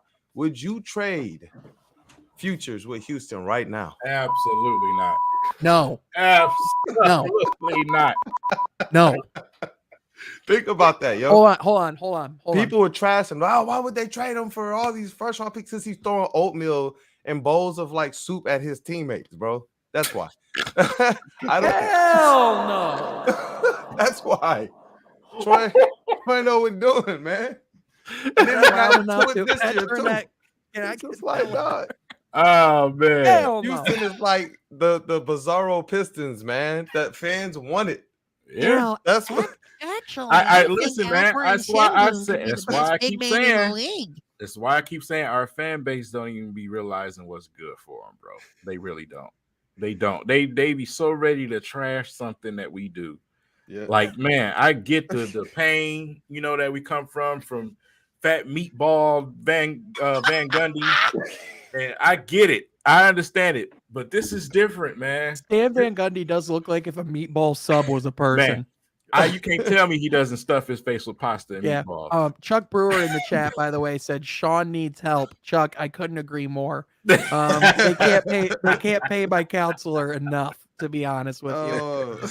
All right, I have a question though, and it might be a good one also to have your controllers up, because if we're playing general manager, there might not be, like, if I'm thinking of players under 25, I don't think I can name 3 guys in the league I'd want on my team more than Cade Cunningham. Like, just thinking guys like 25 and under. I mean, like, maybe like Devin Booker. Yeah. Maybe like Jason Tatum. Yeah. Maybe Luka. I mean, okay, yeah, Luka Doncic is probably the number 1 on that list. Yeah. Cade's top 5. And there's a lot of good guys 25 and under in the NBA. Yeah, John Morant. I'd want Cade over John Morant, to be honest with you. And I know we're seeing Ja play like Allen Iverson reincarnated right now. I'll take Cade over Booker any day. I don't know, man. I wouldn't say that yet. Nah, I would go that far. Bro, Booker can't stay healthy, man.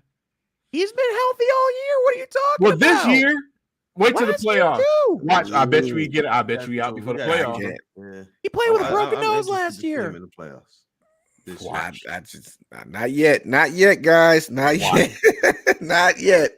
Maybe another year or so, but I still have to go with Booker. No, you guys.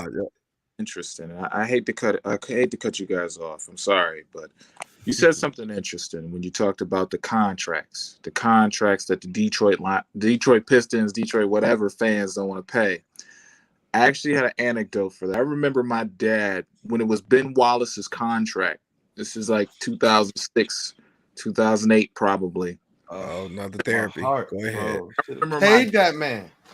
My dad loved Ben Wallace. My dad loved the Pistons. My dad went to games. He still loves them to this day. He coached basketball. You know what he said? He said, that fool ain't worth no $60 million. Even though he knew the importance of Ben Wallace. He said, we can get another one. We brought in Antonio McDyess. We brought in Weber. We brought in this. We probably paid $60 million. Nazi Muhammad. Oh, there's a name for you. Man, Gio, it is good to be on the stream with you again, brother. That's facts, bro. Yeah, I appreciate that Ben Wallace non-signing. Oh my gosh, that's one of the most underrated things in Pistons history that none of us talk about really. Tell him, Will. I used to, when we used to hoop, I had an afro and everything. You could tell me I wasn't Ben Wallace. Dude, as a kid, I would wear the fro almost every Pistons game. I would wear my Ben Wallace jersey. I remember even as a freaking little kid wanting to go to Joe Dumars and go, can you really justify $12 million being the difference between keeping Ben Wallace and not? That's literally something I thought is lazy to talk about today. And he didn't fit in Chicago. No. Right. They didn't even let him wear a headband. Certain players fit certain places, bro. Oh my God, I forgot they didn't let him wear a headband. Bagley didn't fit in Sacramento. He fits here. Hey. Well, that's because Sacramento's just dog. I mean, they're the worst franchise in basketball. Who's over there? Right. They are the worst franchise. Joe D, he went over there. He's like, look, I'm trying to get back in the good graces of the fans. I'm about to really set Marvin Bagley free. He's on the way to Detroit. His move. He must have been in the Domantas Sabonis trade. That's what I'm saying. He's like, listen, man, you got to think outside of the box, man. I'm telling you, let's trade Halliburton.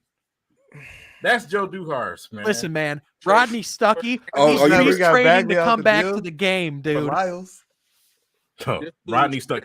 He's like, listen, Rodney Stuckey. Stuckey. Let him play point.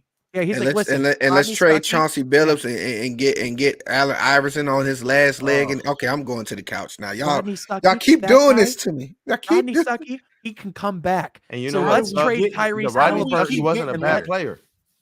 Stuckey wasn't even a bad player. That's what sucks. He was out of shouldn't have been position. off the bench. Yes, he was. That too. He wasn't a point guard. He was a bad player. Rodney Stuckey wasn't a bad player, Yes, he man. was. He was a bad player. He was not a bad player. He was a walking and one, man. He just wasn't a point guard. You He's a got him bad out player. there trying to make decisions. Like, that ain't his game. Count that baby in the foul came from Rodney Stuckey. No, it didn't. It was way before him. Hit him check. No, we're not giving him credit. Guys, he wore the number 3. Okay. That Hey, hurts. That's personal to me. Yeah. That's on the organization, though, man. That was on Goris not really knowing what the deal was coming in. And I'm glad that he's learned since.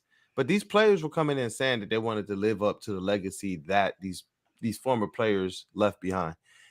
I don't know what Rodney Stuckey was thinking he was going to live up to.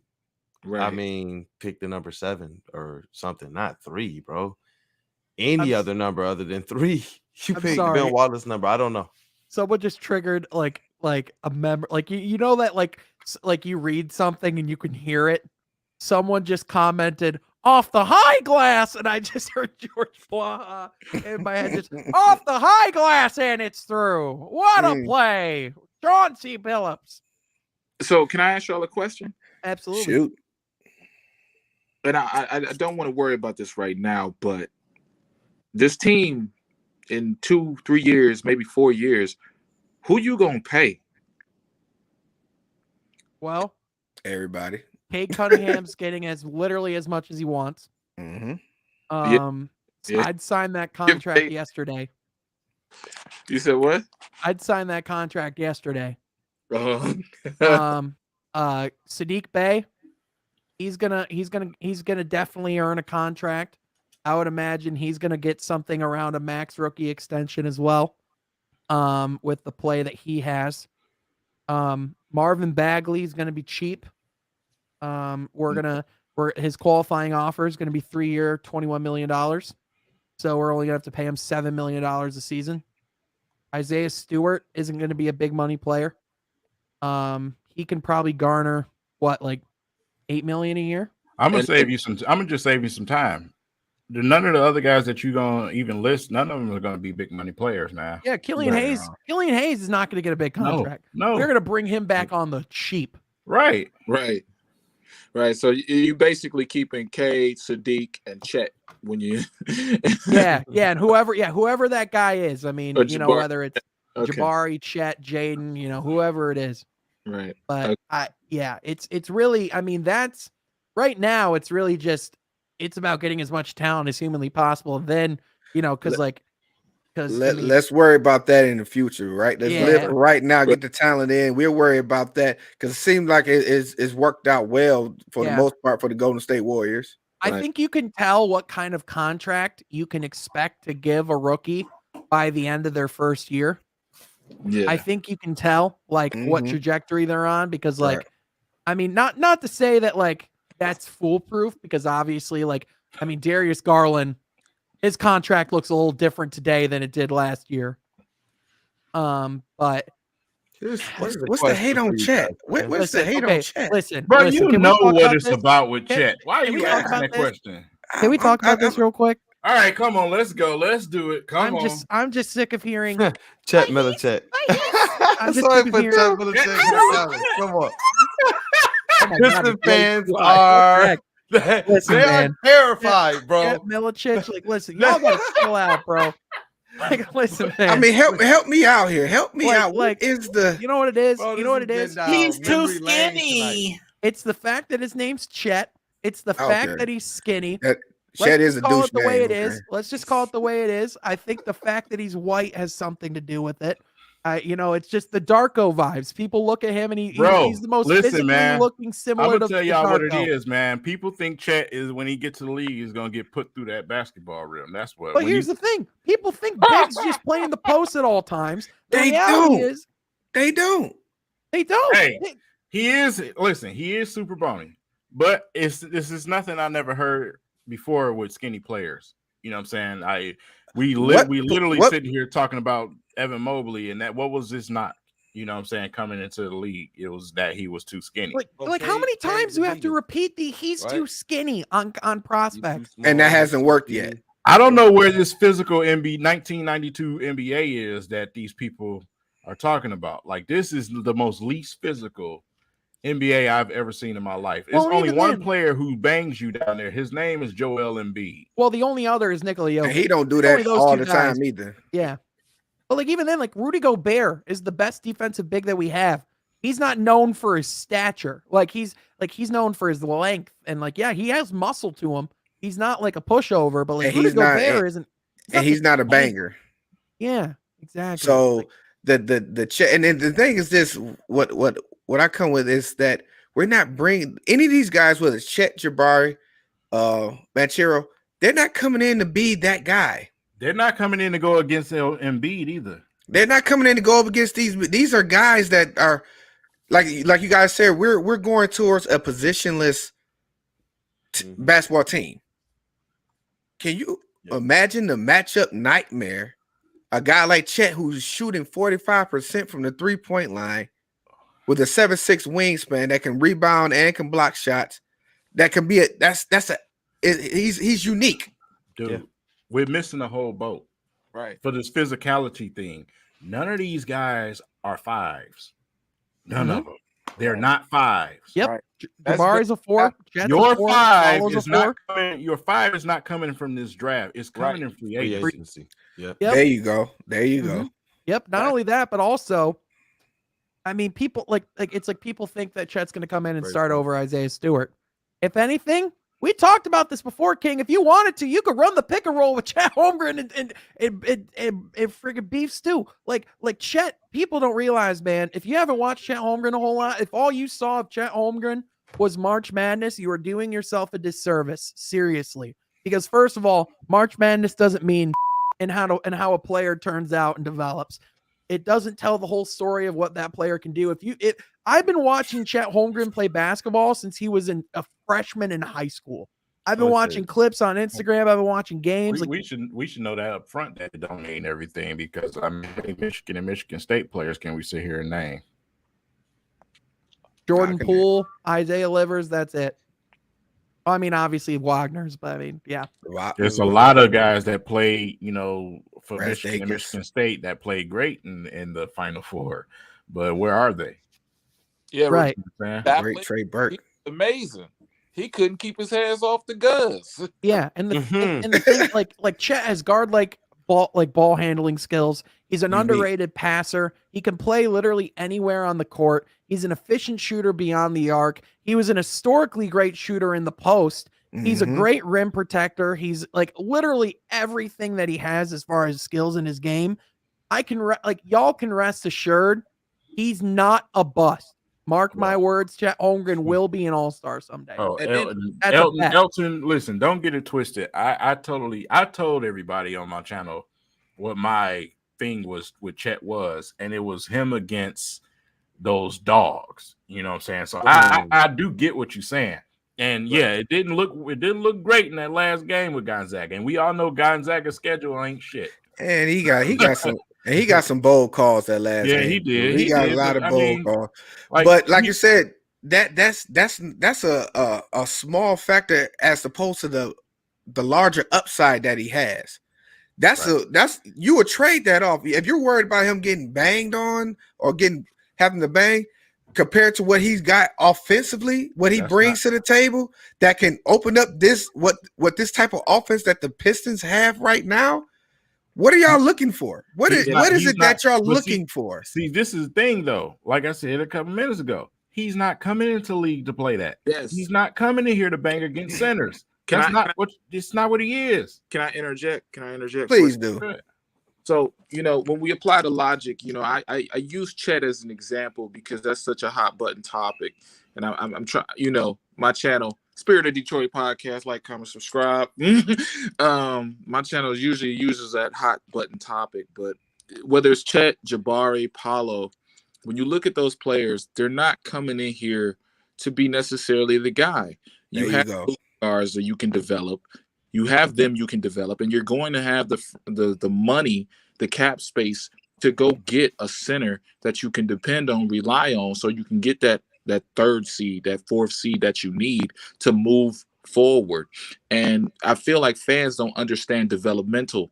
Okay, we watched and complained about Amir Johnson sitting on the bench. We watched and complained about all these other players just sitting on the bench and collecting decay because we're just gonna play our 5 and we're okay.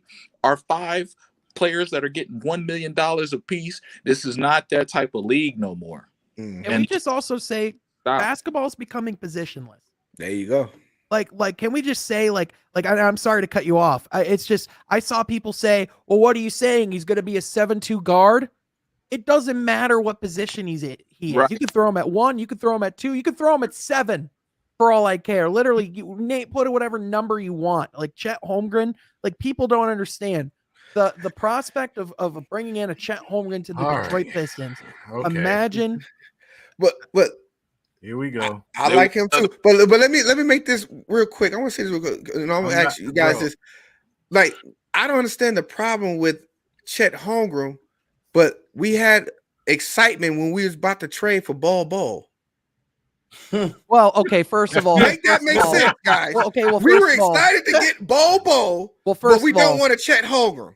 Well, yeah. Well, first of all, I mean, Bol was really more so. I mean, that like the price that we were going to be bringing him in was for nothing, though. Like literally, that was the like same price is going to be for Chet.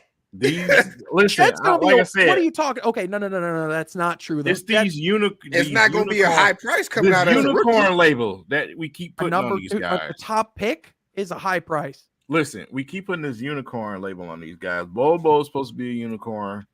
Now Chet's supposed to be some type of unicorn. Listen, I'm done with the unicorn talk. Okay, Especially Chet is what he is. Giving it to Cade. Yeah, and see, I see a lot of people. They say they like Ivy too. Every player has a question mark for me. All of them have something that's suspect for me. Mm-hmm. You know what I'm saying? Jalen Ivey, he can come. You can draft him. He can come here and be a glorified Stanley Johnson. Have trouble shooting the basketball. That can happen. You know what I'm saying? Jabari Smith, yeah, he can shoot the ball sometimes. But what is he giving you on defense? Absolutely nothing. Nothing. Banchero takes plays off. Didn't we just fucking cry a guy out of town about that? Yeah. Oh, Drummond will give effort all the time. On the defensive end, Banchero, question marks. Well, here's the other thing too. Not just the other thing. Can anyone tell me one thing Paulo did for Duke before the month of March? Facts. Can we name like literally one game that he even played in before the month of March? I'm looking for it.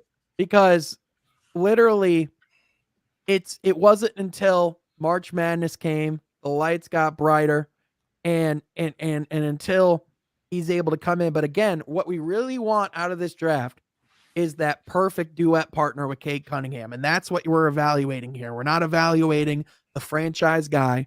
And again, the reason why Chet is so tantalizing is because of the pick and roll that can do with Cade and Chet. And the reason why Chet is a perfect pick and roll partner is because there's no winning. Because if you leave him open at the 3, he can knock that shit down. If you let him get to the basket, he can get high up and slam it down. Like, people don't realize, man, if you want to underestimate Chet Holmgren because of 2 games in the tournament and then because of how skinny he is, that is fine. But you're going to join the same list of people that said it about Kevin Durant. You're going to join the same list of people that said it about Giannis Antetokounmpo. You're going to join the same list of people that said it about Evan Mobley. Like, if you want to keep being wrong, go ahead. But just admit you haven't watched him play. Just admit it. And that's basically what it is, and not understanding what skill set that he would bring to a team. And to be honest with you, we are thankful to be in a position that we are to draft either one of those players. So why complain? Say no, we don't, like, we are not in need of those type of players anyway. Like, where do we become so picky? No, I that's my thing, man. That's what pisses me off, because it's like they so sure with these guys. What are you so sure about? Right.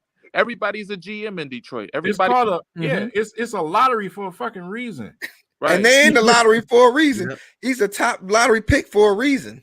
Right. You know what's funny? When we look at these GMs, they say, I watched the tape. Okay, you watched the highlights. All right, cool.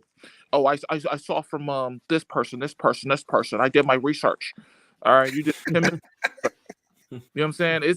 It's unfortunate that there's a $1 billion business in downtown Detroit, and those people are paid to evaluate talent, and we have people that work at a factory or work at a or work at Subway or whatever. And I'm not trying to diss no people. You know what I'm saying? We all have opinions. I'm not trying to diss nobody. But someone at Subway is telling me, yeah, Jack Holmgren's too skinny, bro. Bro. Oh, my favorite. Paulo's not an athlete. Bro, you 700 pounds. What's up? I gotta go, guys. It was a pleasure. Detroit Kool-Aid, good to see you again. Everything King. You're the GOAT out here, man. You're one of the big three in my heart, man. And Sean Murphy, my guy Will. I'm loving y'all content, man. And God bless y'all. And keep doing this, man. Appreciate it, man. Appreciate you for coming in, man. Make sure y'all subscribe to his channel, man. Because like I said, he talks those hot button topics, man. He talks about those uncomfortable conversations. So it's good content, man. It's definitely good content. Mm-hmm. Yeah. Are we going back to Cade again? Yeah, can we go back to Cade? Because I'm not done with this. Yeah, let's go back. We only got 9 minutes left, man. So end of the day, Cade is that guy. He's him. Okay. He is him. So, like I said, I mean, Cade most likely is going to have some influence on who he wants around here. Let's just be honest with it, and not act like we don't know that type of thing happens. Sports Illustrated, by the way, just dropped a big piece on Cade Cunningham, saying that there's people close to him that are comparing him to Larry Bird. The quote that leads the article that says if he reaches Larry Bird status, it's over. So listen, for you guys in here in this stream that's under 25, I'm gonna tell you something. Larry Bird was that goddamn guy. Larry Bird was that guy. He was very much that guy. Larry Bird was Jordan couldn't do nothing with him. Before his back issues, Larry Bird gave anybody he wanted to that business. And told you he was gonna do it. And did it. Where and did it again. And how. And then looked you in the face and said, go fuck yourself. Said, don't you put no white boy on me.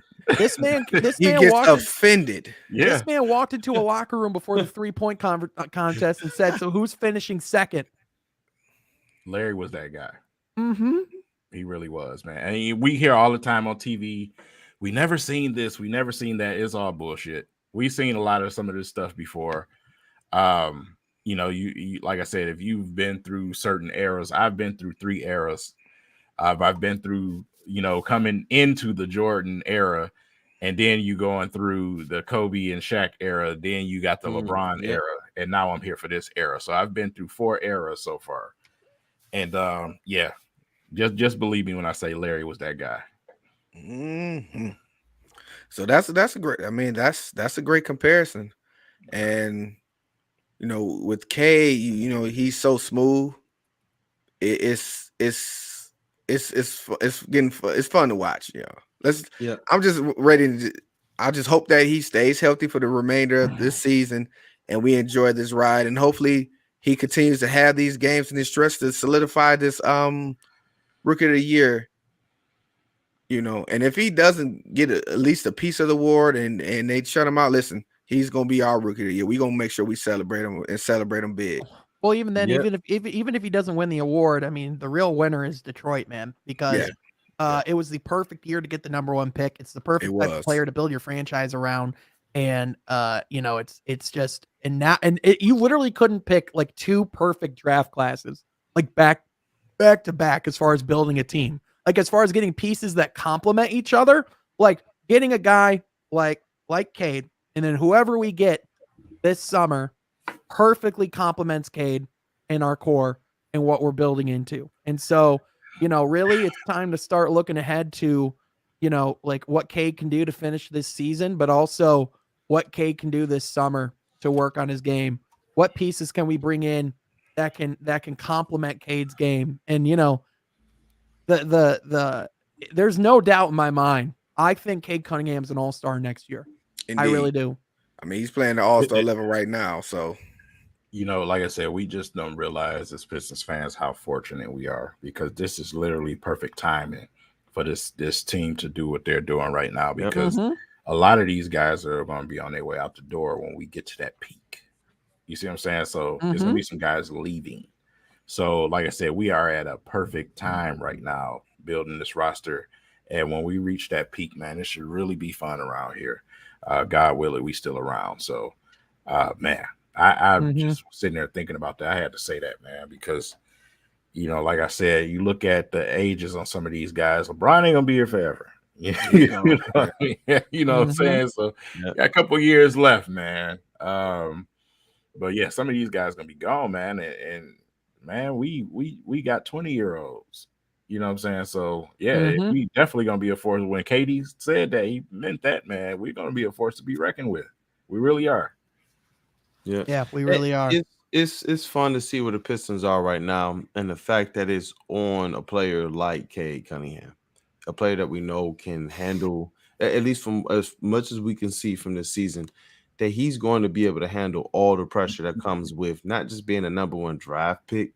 We've seen number one draft picks come into this league.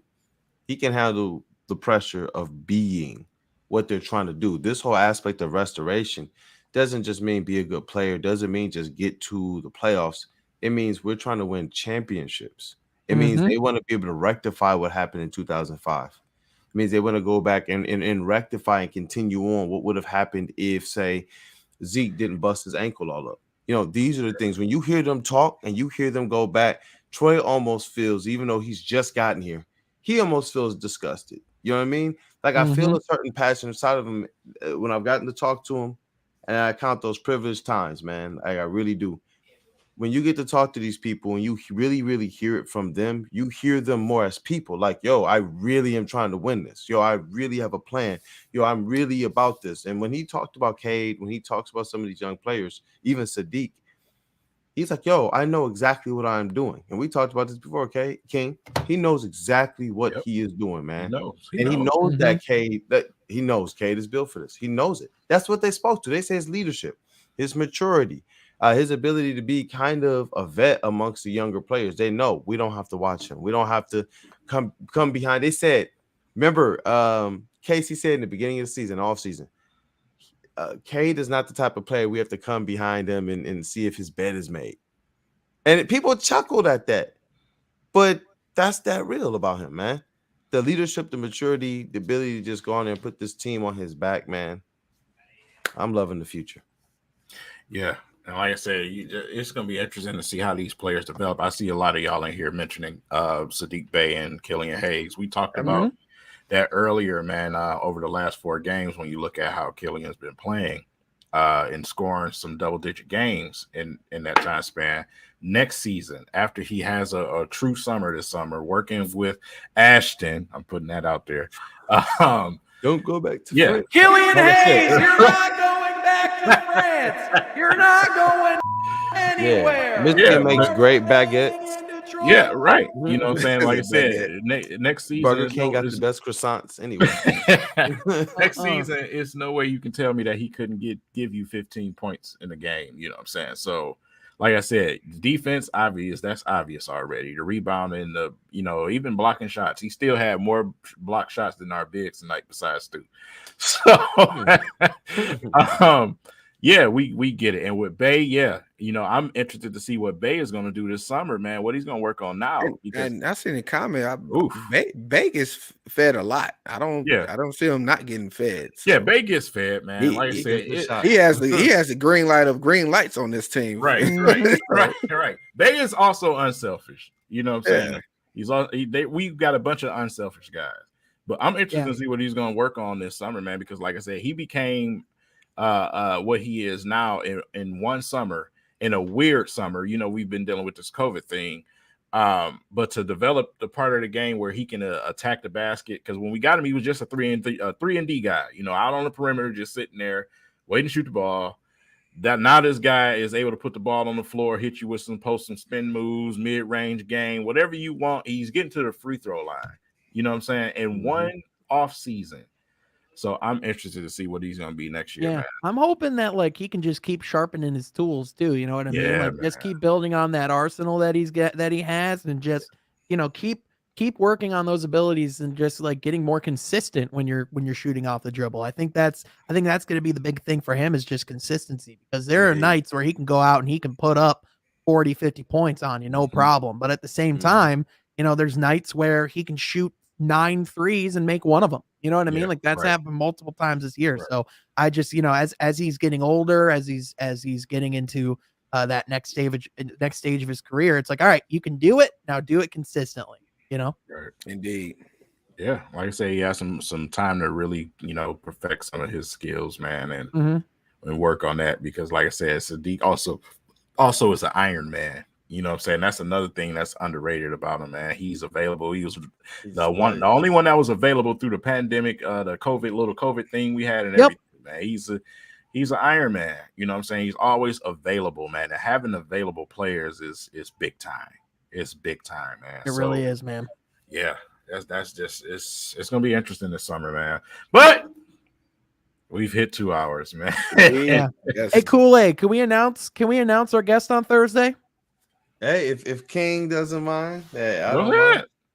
On the 313 report this Thursday, we will be joined by Detroit legend Terry Foster.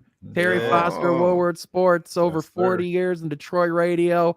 The legend Terry Foster is going to be joining the 313 report this Thursday. We're going to be talking. We're talking Isaiah Thomas. Yeah.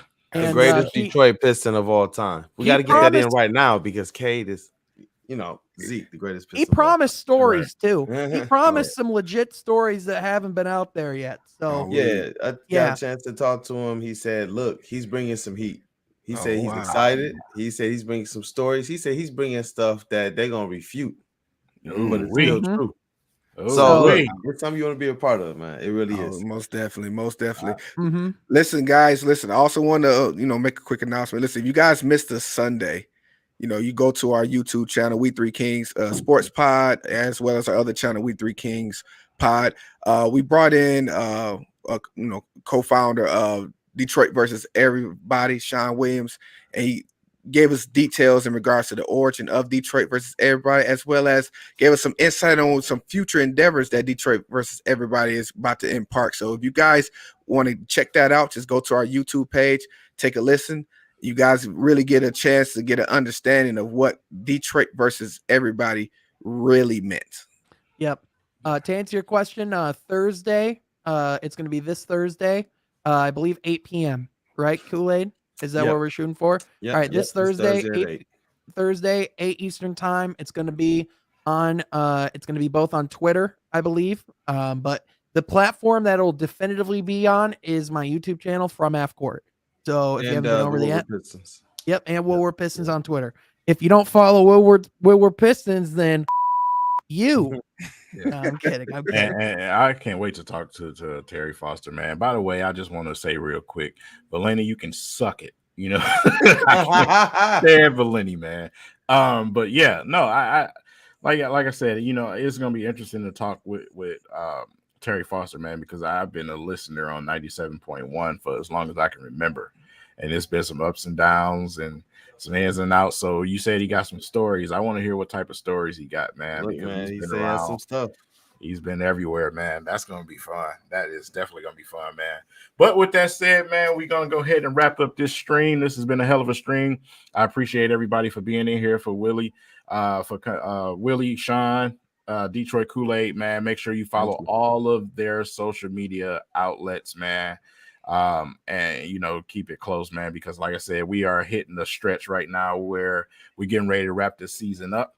So, like I said, y'all guys, you got to enjoy this while we still have it. The off season, it can be pretty boring. So while y'all got us, man, y'all better tune in, man. And like I said, I cannot wait for Thursday. Make sure you guys tune into that show. And also Sunday, we'll have a show for you guys too over on We Three Kings Pod, man. So we're gonna be doing something Saturday too, right? That right, King? Oh yeah, absolutely Saturday. I'm not gonna say nothing yet, but we're gonna be doing something Saturday. You guys will know. And also opening day, man. Make sure you guys are ready to tune in because opening day is going to be a lot of activity going on downtown. I'm just going to say that. So make sure you guys get ready for that as well, man. And like I said, go ahead and go back to your families, man. Get to your wives and your children. And, everybody be safe. I appreciate you guys for coming in, man. Peace. Anybody got anything they want to say before we get off? Hey, appreciation, man. Appreciate you, King. Appreciate you all, man. Definitely. Rodney Stuckey sucked. Shout out to Corey Joseph, man. Heck of a game tonight from him. Leave Kojo alone. I will never leave Kojo alone.